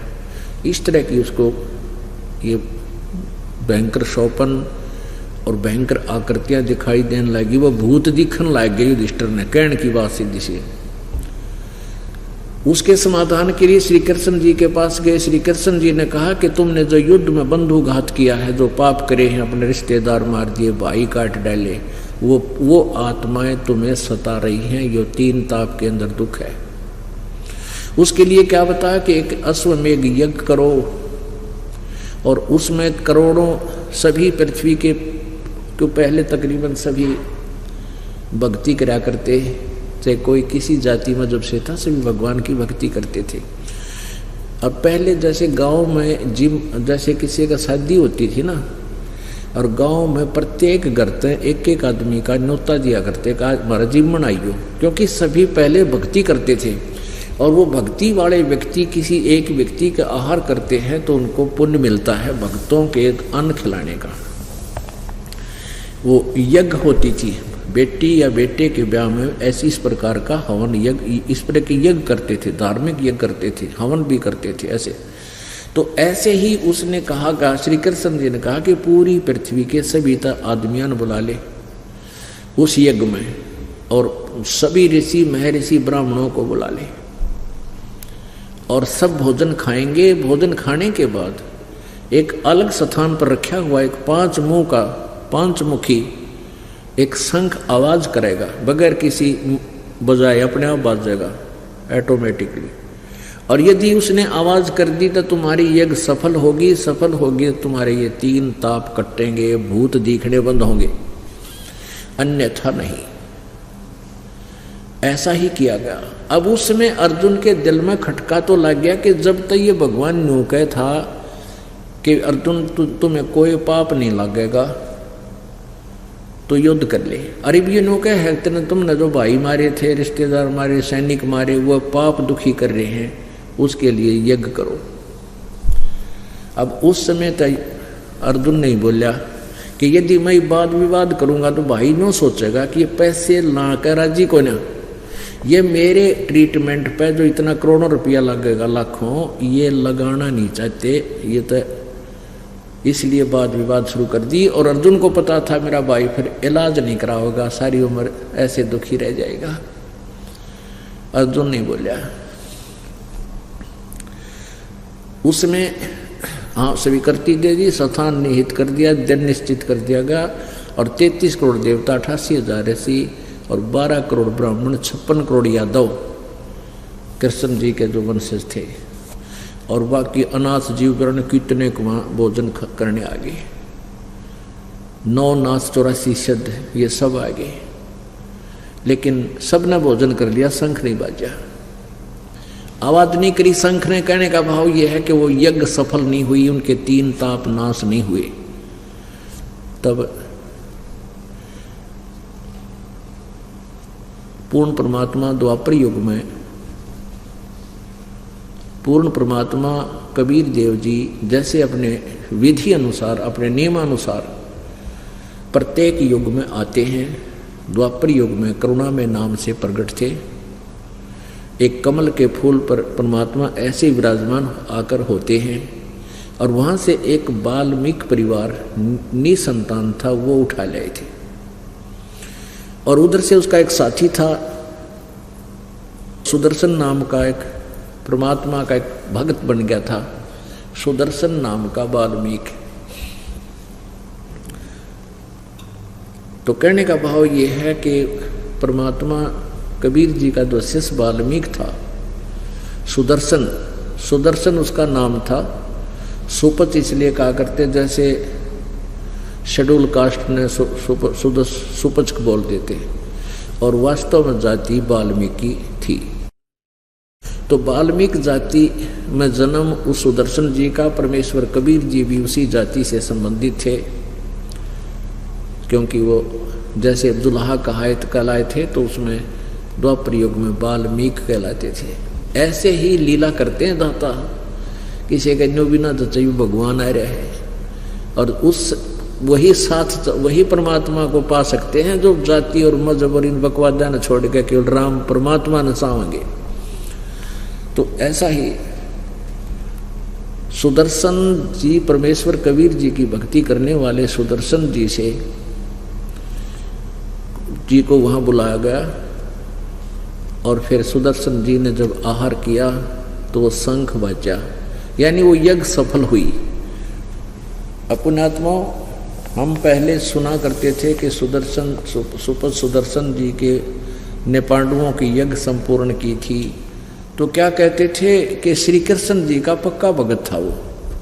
अरे श्री कृष्ण जी ने रोटी खा ली, भगत की तरह गया। फिर जब श्री कृष्ण जी ने खाना खा लिया, शंख नहीं बाजा है, और सारे सब ने 3 लोग के देवता भी आ रहे थे, उन्होंने भोजन खा लिया, जब भी शंख ना बजा। कृष्ण जी के बाकी कौन से कच्चे भगत थे, कृष्ण जी ने खा लिया, भगता ही गिनती की तरह की, फिर उसके आगे। तो अब ये ज्ञान नहीं था हमारे को, अब पता चला वो के सांग था, वो तो भगवान न्यारा, उसकी लीला न्यारी, उसकी शक्ति न्यारी, कर्म दंड, यानी 3 ताप को भी वो कबीर परमात्मा ही काट सकता है। वास्तव में क्या हुआ था कि कबीर परमात्मा स्वयं ही अपने भगत का रूप धारण करके सुदर्शन जी का वहाँ यज्ञ में आए थे और भोजन पाया था।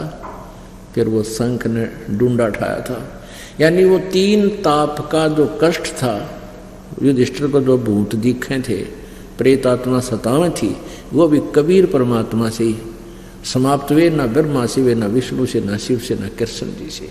तो यहाँ कहते तुम कौन राम का जपते जापम, और ताते कटे न तुम्हारे तीनों तापम। एक समय एक काशी में एक दामोदर नाम का एक बिजनेसमैन था। दामोदर नाम का एक सेठ था, और वो भगवान का बहुत ज्यादा भक्त था, श्रद्धालु था। सभी देवी देवताओं की जैसे हम हिंदू हैं, और जिस प्रकार हम हिंदू धर्म होने के नाते दंत कथा लोक वेद के आधार से जो पूजाएं करते थे, वो सभी देवी देवता जो विष्णु जी, श्री कृष्ण जी, शंकर भगवान, देवी, इन सब की मूर्तियां आदि रख के अपनी जहाज में, उसका एक जहाज चलता था। पहले इन दरियाओं के अंदर भी जहाज के माध्यम से व्यापार किए जाते थे। तो ऐसे समुद्र में भी, समुद्र जैसे दरिया समुद्र में गई, समुद्र के साथ साथ फिर दूसरी दरिया को पकड़ कर वो दूसरे जगह जाते थे, ऐसे समुद्र को भी कुछ क्षेत्र में पार करते थे।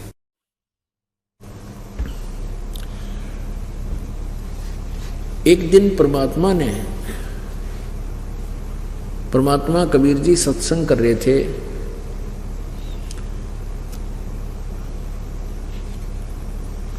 किसी मोहल्ले में, किसी कॉलोनी में, तो वहां उस सेठ दामोदर जी का घर था, आसपास में थोड़ी सी दूरी पे। तो जिसके सत्संग परमात्मा ने करना था, उस बहन ने उस दामोदर सेठ की धर्मपत्नी को, उस धर्मवती नाम था उसका, धर्मवती को भी आमंत्रित कर दिया कि हमारे घर आइए, हमारे गुरुजी आएंगे, बहुत बढ़िया ज्ञान सुनाते हैं।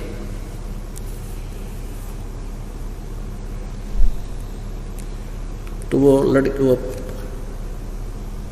लड़की ने, वो बहन थी जो धर्मवती, दामोदर सेठ की पत्नी, वह सत्संग सुनने चली गई।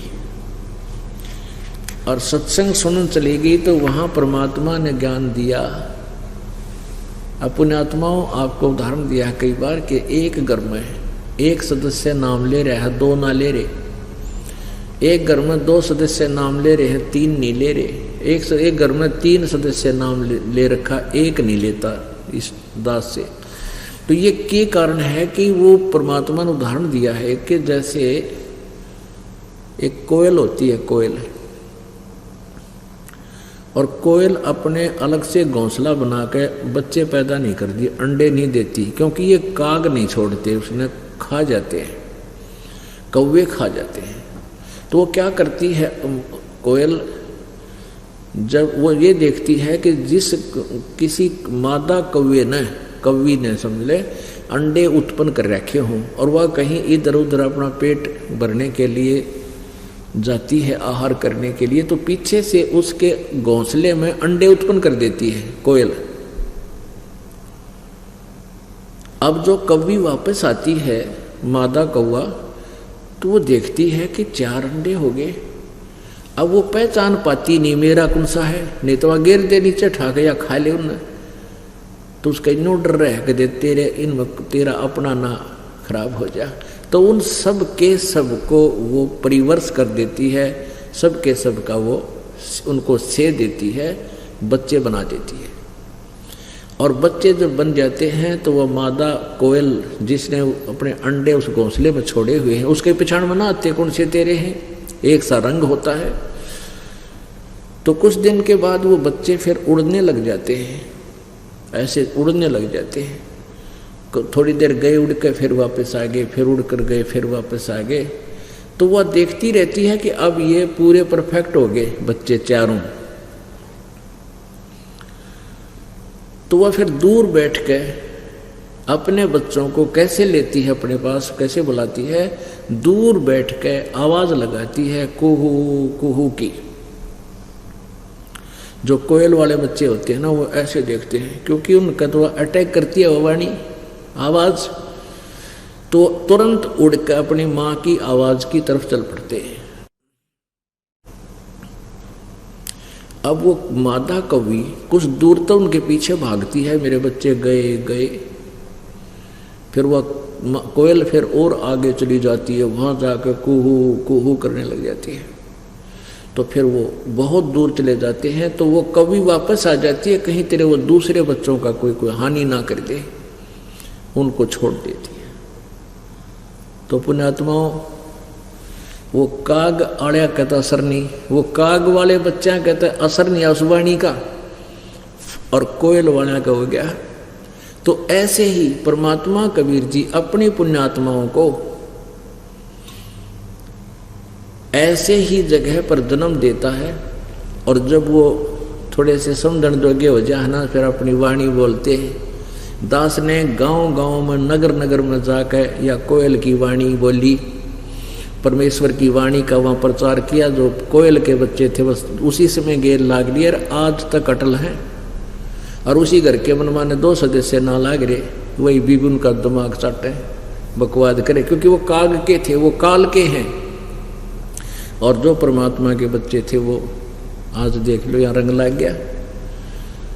तो परमेश्वर कहते हैं सटदर दोनों दीन का, दिल में दोष ना धार, सतगुरु का कोई एक है, यु काल का सब संसार। काल ने तो अपने आहार के लिए बच्चे पैदा करवा रखे।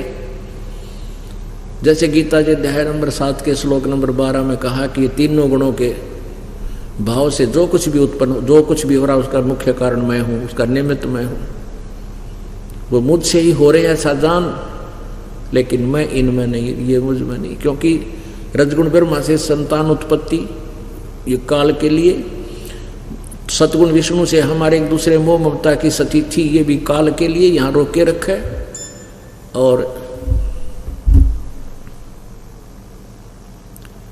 भगवान तमगुण शिव जी से हमारा संहार करवा देना, ये भी काल के लिए। तो कहते हैं जो परमात्मा कबीर जी की शरण में आ गए, उनका असर हो नहीं सकता, वो काल के जाल में रह नहीं सकते, उन पर काग का यानी काल का असर नहीं हो सकता। तो एक का सत्संग सुना था उस बेटी ने। दामोदर की पत्नी ने, धर्मवती ने सत्संग सुना, परमात्मा ने विचार व्यक्त किए थे। और वो ब्रह्मा, ये विष्णु, शिव जी, शंकर की कति कट्टर पुजारी थे वह सेठ जी। परमात्मा ने उस दिन सत्संग सुनाया और कहा, भाई 2 दिन की गुजरान जगत में है, आज तुम्हारे पास सब कुछ है, संपत्ति है, सेठ हैं, कल को पैसा हमारी मृत्यु हो जा, के साथ चलेगा।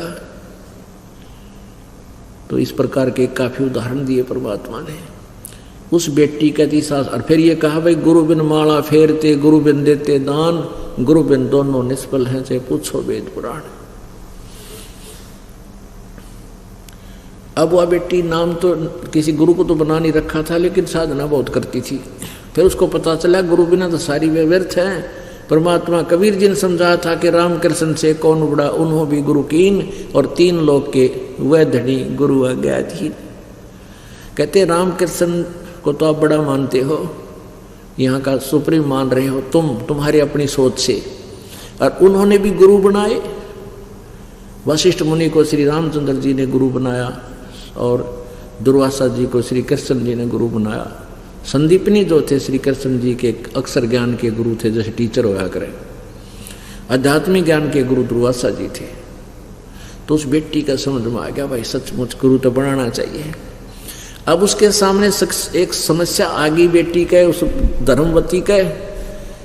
उसने अपनी सहेली से कहा, बहन मत नाम लूंगी, मत नाम लेना चाहती हूँ, कल न जीवन, मेरा जीवन मृत्यु होगी तो जीवन नहीं रहा था, क्या करूंगी मैं। और परमात्मा कहते थे कि मेरी शरण में आने से तुम्हारी अकाल मृत्यु होगी, वह भी नहीं होगी, यह गारंटी देता हूँ। अब उस बेटी के इस बात का भी डर हो गया, क्योंकि ज्ञान जब हो जाता है ना इस जीवन का, मनुष्य जन्म के महत्व से जब परिचित हो जाता है, एक एक पल भारी हो जाए अच्छी आत्मा को, हे भगवान कहते मृत्यु हो जाए कल ने, और नाम बिना रह जाऊं मैं। उसने अपनी सहेली से, जो उसके जिसके घर में सत्संग हो रहा था, उससे कहा, बहन मैं नाम लूंगी। वह बोली, आजा गुरु जी के पास चल, नाम ले ले। मेरे सामने एक समस्या आ गई, क्या कि मैं कोई भी कार्य अपने पति से के पीछे से नहीं करती, उसकी आज्ञा के बिना मैं कोई कार्य नहीं करती, और मैं असमंजस में फंस गई बहन के नाम में लेना चाहूँ, मेरी तो रात भी ना कट रहा, कल दिन भी पूरा ना हो मेरे पे। अब इसका समाधान कैसे हो। और पति की आज्ञा मैंने मिली नहीं, मैं नहीं चाहती कि कोई ऐसा समस्या आवे मेरे को। कहने लगी इसका समाधान था, फिर गुरुजी बताओगे, चल उनके पास चलते प्रार्थना करें। उसने सारी कहानी बता दी। परमात्मा ने कहा, बेटा ना तो तेरे पति के साथ तेरा जन्म होया, और ना ही तू गेल मरेगी। अपने पति की प्रत्येक बात का तू पालन कर, लेकिन अपने जीवन के फैसले में, सौदे में किसी से सलाह लेने की जरूरत नहीं। अपने जो भक्तिहीन प्राणी थे, अपने जीवन की तू खुद जिम्मेवार है, और अपना नाम ले बेटा। कल किसने के बेरा कल मृत्यु होगी, तेरा पति कौन सा तेरा गेल मरेगा। तन्यु बोलिए भगवान, नाम तो मैं लेऊंगी, और यह इज्जत भी आप राखियो। रोज प्रार्थना करती मन मन में, है परमात्मा मेरे पति की बुद्धि बदलियो, कदे मेरे तो नाराज हो जाए। नाम लेकी भक्ति शुरू कर दी। सेठ जी आगे अपने व्यापार पर से वापस। तो उसने, और उस दिन भी सत्संग दे खेल मालिक का, उस दिन भी सत्संग मालिक नजर रखा। कहते सोशल छिद्र मैं करूं अपने जन के काज। वहीं थोड़ी सी दूरी पर सत्संग था, उधर से सेठ जी आ गया। अब सेठ जी को खाना खिलाया, नहवाया, स्नान के लिए पानी दिया, काफी समय लग गया। उसकी साथ की सहेली आई, उनसे उसने कह दिया कि बहन बाहर आकर बता दे, तुम बोलियो ना सेठ जी आ रहे हैं, मेरा दाव लगेगा तो मैं आऊँगी, तुम जाओ। वो सारी निकाल दी उसे। अब वो खाना खाने लगा जब सेठ जी, तब उसकी पत्नी धर्मवती कहने लगी जी मेरे ते गलती होगी, आज माफ कर दोगे? अब सेठ जी बड़ा धार्मिक विचारों का आदमी था, कहने लगा मेरी पत्नी ऐसी गलती कर ही नहीं सकती जो अक्षमा योग्य ना हो। अकना जी एक भूल बढ़ गई मेरे पे, मैंने अंदर तेन प्रार्थना करी है भगवान इज्जत रखिए, इसकी बुद्धि बदलिए गुरुदेव। कहने लगी जी सच्ची बता दूँ? कहा सच्ची ये बता कि या पड़ोस में ना उनका सत्संग हुआ था, उनके गुरुजी आ रहे थे, बड़ी कमल बढ़िया बढ़िया बात बताई, और गुरुजी ने कहे थे गुरु बिना मोक्ष ना हुए, और के मेरा जीवन काल किसका है कि ना है, और मैंने आपके आज्ञा बिना ये गलती कर दी, गुरुजी का नाम ले लिया, अपना रास्ते नहीं हो गए। अब वो धार्मिक आदमी होते हैं और फिर परमात्मा रजा बख्शते अपने बच्चों पे, उसके मन में जरा सा मलाल नहीं आने दिया और कहा कोई बात ना, भक्ति बहुत अच्छी बात, भगवान का नाम मत लिया है, इसमें बुरी क्या कर दी तने, इसमें क्या गलती कर दी, और के पूछना है तो अच्छी बात का के सलाह लेनी थी, बहुत अच्छा कराया। और ये तो सब बहके हैं गुरु बिन ज्ञान नहीं, गुरु बिन भक्ति मोक्ष नहीं होता, अच्छा किया। अब उसने सोचा या बलाता टली भाई, चलो कोई नहीं, नाराजगी व्यक्त करी से। फिर सोचा कि ये एक ऐसा व्यक्ति है, एक बार ये सत्संग में चल पड़ेगा मेरे साथ और वहां के माहौल ने देख लेगा, तो फिर इसने कोई कुछ भी कहता रही हो, ये मानने कोई ना किसी की, और ये संसार ऐसा निकम्मा है, कोई न कोई निकम्मा आदमी इसने कह देगा तेरी पत्नी रात ने भी जा है और वहाँ ऐसे गुंडे है फलान है, या तो बिगड़गी। तो उसने सोचा इसका ये समस्या हल हो जाए, मेरी गेल एक बार चल पड़े उस सत्संग में, नाम तो लो चाहे ना लो पर वहाँ का माहौल देखा हो एक बार यूँ।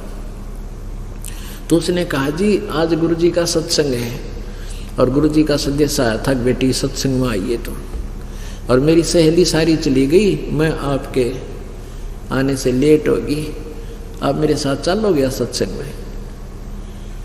अब वो कहने लगा धर्मवती चलता मैं पढ़ूंगा, और मैं थका आ रहा, रास्ते में काफ़ी लंबा सफ़र करके आया हूँ, मैं जाते मेरे लटके आवेंगे, मेरा के सत्संग में जाना ना, आप चली जाओ, अपनी कोई सहेली न ले जाओ। ने बोले जी सारी जा ली, आपने वो करियो पाछे न बैठ जियो, नींद आवे तो लौट जियो, कोई ना नाटे। अब उसको पता था कि इतना भगवान आत्मा है, वहाँ चला गया तो सो लिया, फिर तो ऐसा सत्संग करते हैं गुरुदेव, नींद तो सौ को चली जाएगी इसकी। तो उसने सोचा रहा दुखी होगी, कोई बात न ले चल पड़ता, अच्छा जी मैं चलता हूँ तेरे साथ। अब वहाँ परमात्मा ने सत्संग शुरू कर दिया। अब सत्संग के अंदर बताया गया भाई परमात्मा ने कहा ये सौदा फिरना ही संतो, यो सौदा फिरना ही, ये लोहे के साताव जात है काया देश राही। बहुत से लंबे लंबे मालिक ने विचार दिए कहने, और उस लाला जी की नींद आराम होगी और तेरा गजब हो। फिर उसके मन में यह शंका थी कि मैं पूजा तो करता हूँ विष्णु जी की, और भगवान विष्णु का तो मैं पुजारी हूँ, तो परमात्मा ने उसके मन की बात समझकर जो आंट लाग रही थी वो एक प्रश्न हल कर दिया। कहने लगे भाई कुछ भक्त प्रश्न करते हैं, परमात्मा ने सारी सृष्टि रचना सुनाई कि ऐसे ऐसे हम वहाँ से आए थे, ब्रह्मा विष्णु महेश की उत्पत्ति ऐसे हुई है, और ये तीन लोक के भगवान हैं, ये कर्म में जैसा कर्म करोगे वैसा ही फल देते, क्योंकि उस समय परमात्मा ऐसा मोटा मोटा सा ज्ञान दिया करते थे ऐसे स्थान पर कि भी ब्रह्मा विष्णु महेश तो जैसा तुम कर्म करोगे वैसा ही फल देंगे, आपके भाग्य में कोई आपत्ति है तो ये टाल नहीं सकते, वैसा ही देना पड़ेगा, वैसा ही ये भोगते हैं, स्वयं भी भोगते हैं। प्रमाण दिए जैसे श्री रामचंद्र जी को श्राप दे दिया था नारद जी ने, मैं पत्नी के वियोग में दुखी हूँ, तू भी सारी उम्र ऐसे ही रहेगा। तो काफ़ी उदाहरण दिए, लाला जी का सारे फिट हो गए, भाई बात तो सच्ची है। तो कई भक्त परमात्मा कहते, कई भक्त ये प्रश्न करते हैं कि श्री कृष्ण जी ने ताम्रध्वज को, मोरध्वज के बेटे ताम्रध्वज को आरे से चिरवा के जीवित कर दिया था, तो क्या ये भगवान नहीं थे? कबीर जी कहते थे पूर्ण परमात्मा और है भाई, मैं उसी का संदेशा लेकर आया हूँ, अपनी ही डबल रोल करते थे। और कभी कभी कह देते थे हम ही अलखला हैं कुतुब गोस और पीर, गरीबदास खालिक दनी हमारा नाम कबीर। कहते भाई, और फिर परमात्मा ने फिर कहा कि हम उनसे प्रश्न करते हैं कि श्री कृष्ण जी ने अपने सगे भांजे अभिमन्यु को जीवित क्यों नहीं किया? वो नहीं कर सके जबकि महाभारत के युद्ध में प्रथम दिन ही चक्रव्यूह में मारे गए थे। इकलौता पुत्र था, सुभद्रा रो रही थी, श्री कृष्ण रोए थे, 500 पांडव हाहाकार माच के उनका कुल नाश हुआ था। श्री कृष्ण जी वहां ठीक नहीं कर सके।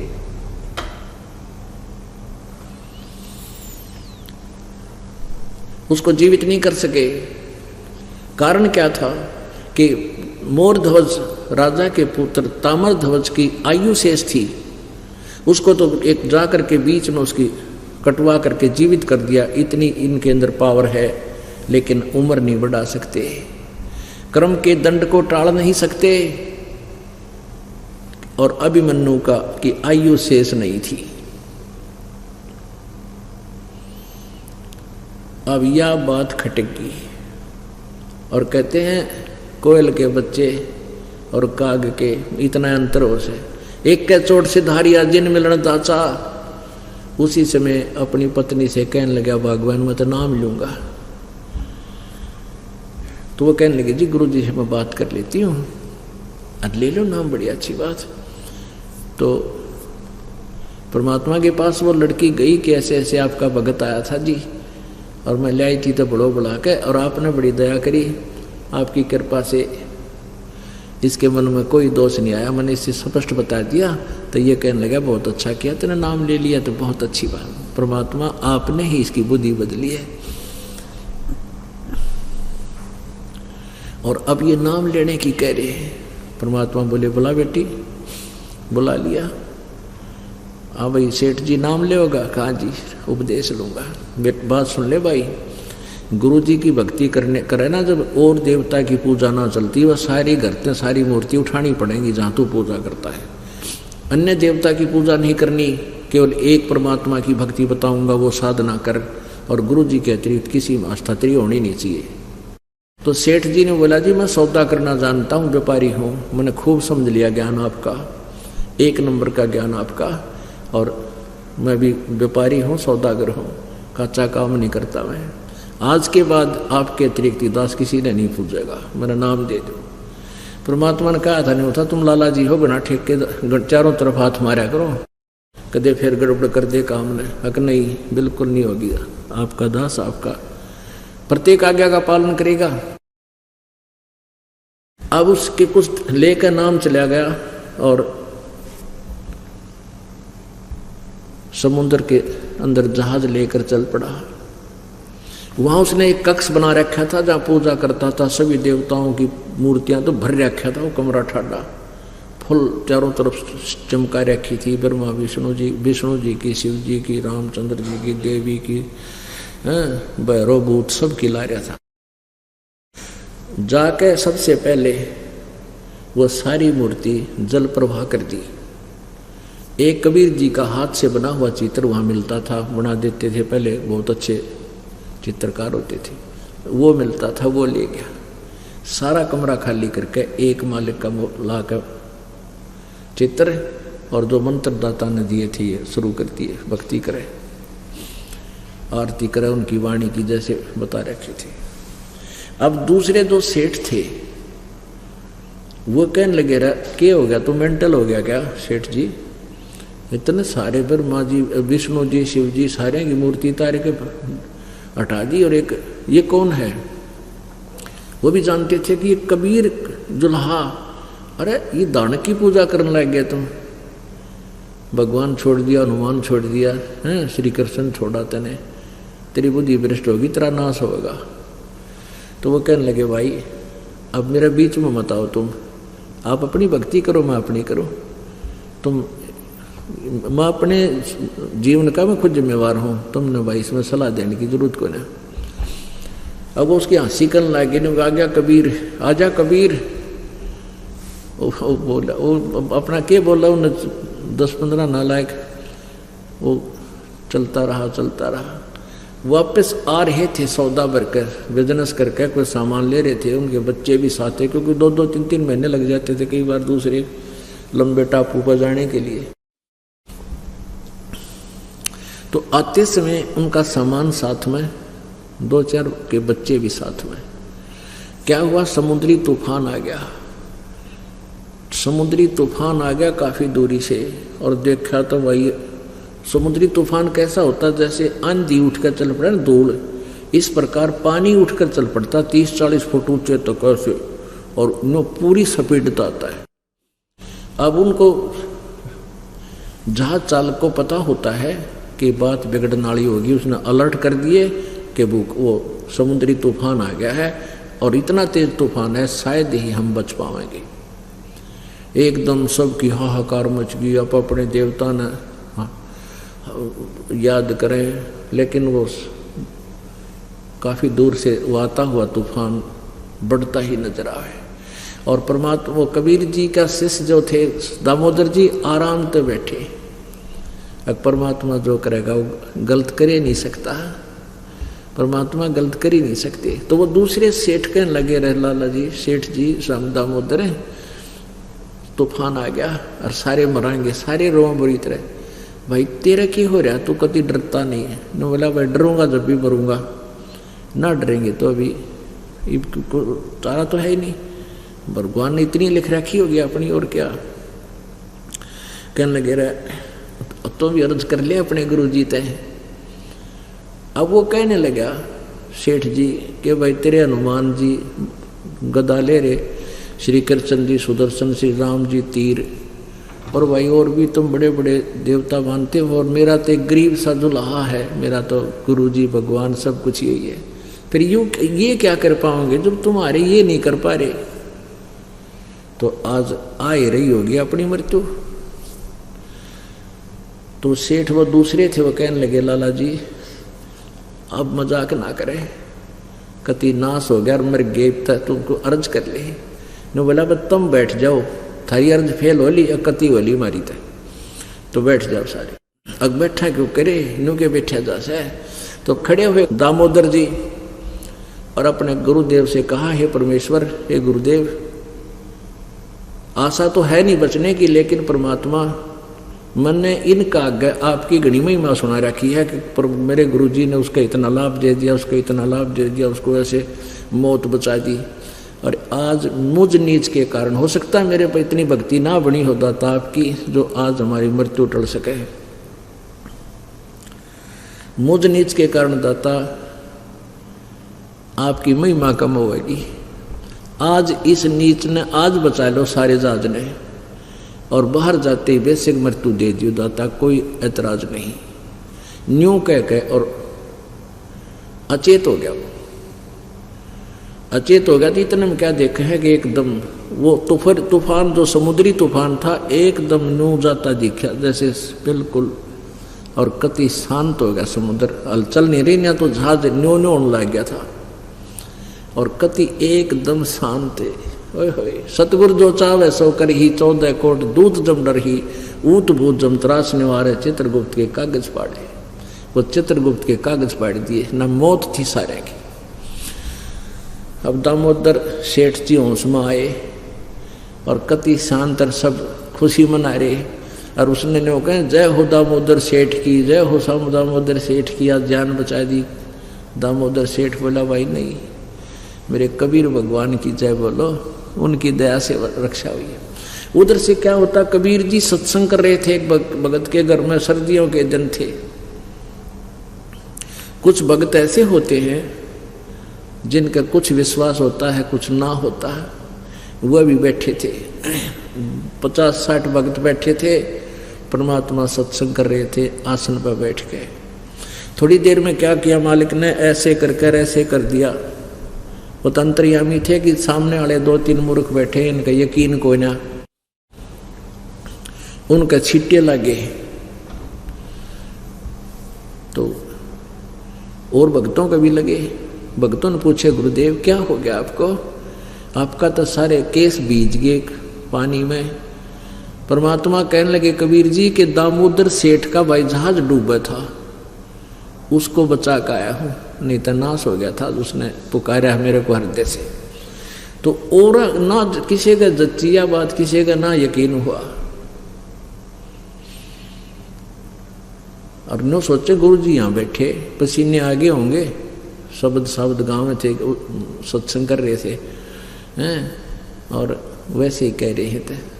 तो वो वहाँ से जहाज के लोग चलकर आए, 2-3 दिन 4 दिन लग गया, हफ्ता लग गया।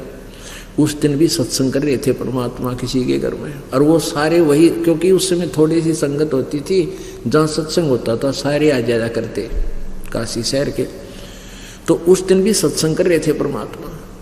अब दामोदर सेठ जी सीधे कबीर जी की कुटिया पर गए, साथ में वो सेठ जितने और थे वह भी कहने लगे हम भी आपके गुरु जी का नाम लेंगे। आज तो हमें पता लग गया वो परम शक्ति है। तो सारे 10, 15, 20 जितने जहाज में व्यापारी थे वह और दामोदर वहाँ पहुँच गए, कुटिया पर गए। कुटिया से पता चला झोपड़ी से कि वहाँ उनके सत्संग हो रहा है, वो वहाँ पहुँच गए। बाहर आकर जय जयकार कर, जय हो कबीर जी की, जय हो कबीर भगवान की, जय हो कबीर जी की। अब जान बची, लाखों पाए। परमात्मा को तो पता था। पूछा रहा देखना बाहर क्या शोर हो रहा है, सत्संग कर रहे थे। एक भक्त दामोदर जी को जाने था, उसने कहा जी दामोदर सेठ आ रहा है, उसके साथ 10-20 भक्त हैं, लाला जी आपके दर्शन करना चाहते हैं। बोला वे बुला ले।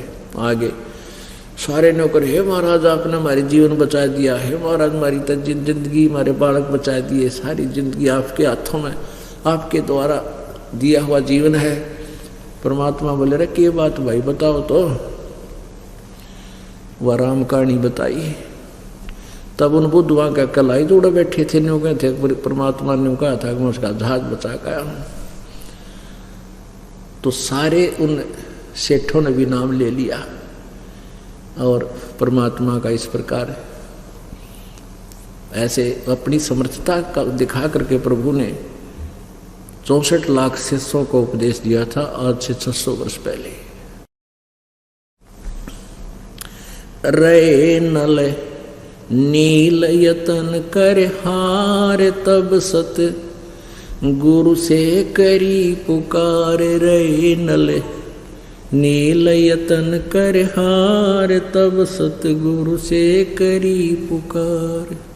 जास तेरे खाल की अपार सिंधु पे सिला तराने वाले। जासत रे खाल की अपार सिंधु पे सिला तराने वाले। धन धन सतगुरु सत्य कबीर भक्त की, पीड़ मिटाने वाले भक्त की, पीड़ मिटाने वाले भक्त की, पीड़ मिटाने वाले। नंदन सतगुरु सत्य कबीर भक्त की, पीड़ मिटाने वाले। दामोदर सेठ के ओवत आकाज, अर्ज करी डूबता देख जहाज। दामोदर सेठ के ओवत आकाज, अर्ज करी डूबता देख जहाज। लाज मेरी रखियो हो गरीब नवाज, समुद्र से पार लंगाने वाले। लाज मेरी रखियो गरीब नवाज, समुद्र से पार लंगाने वाले। धन धन सतगुरु सत कबीर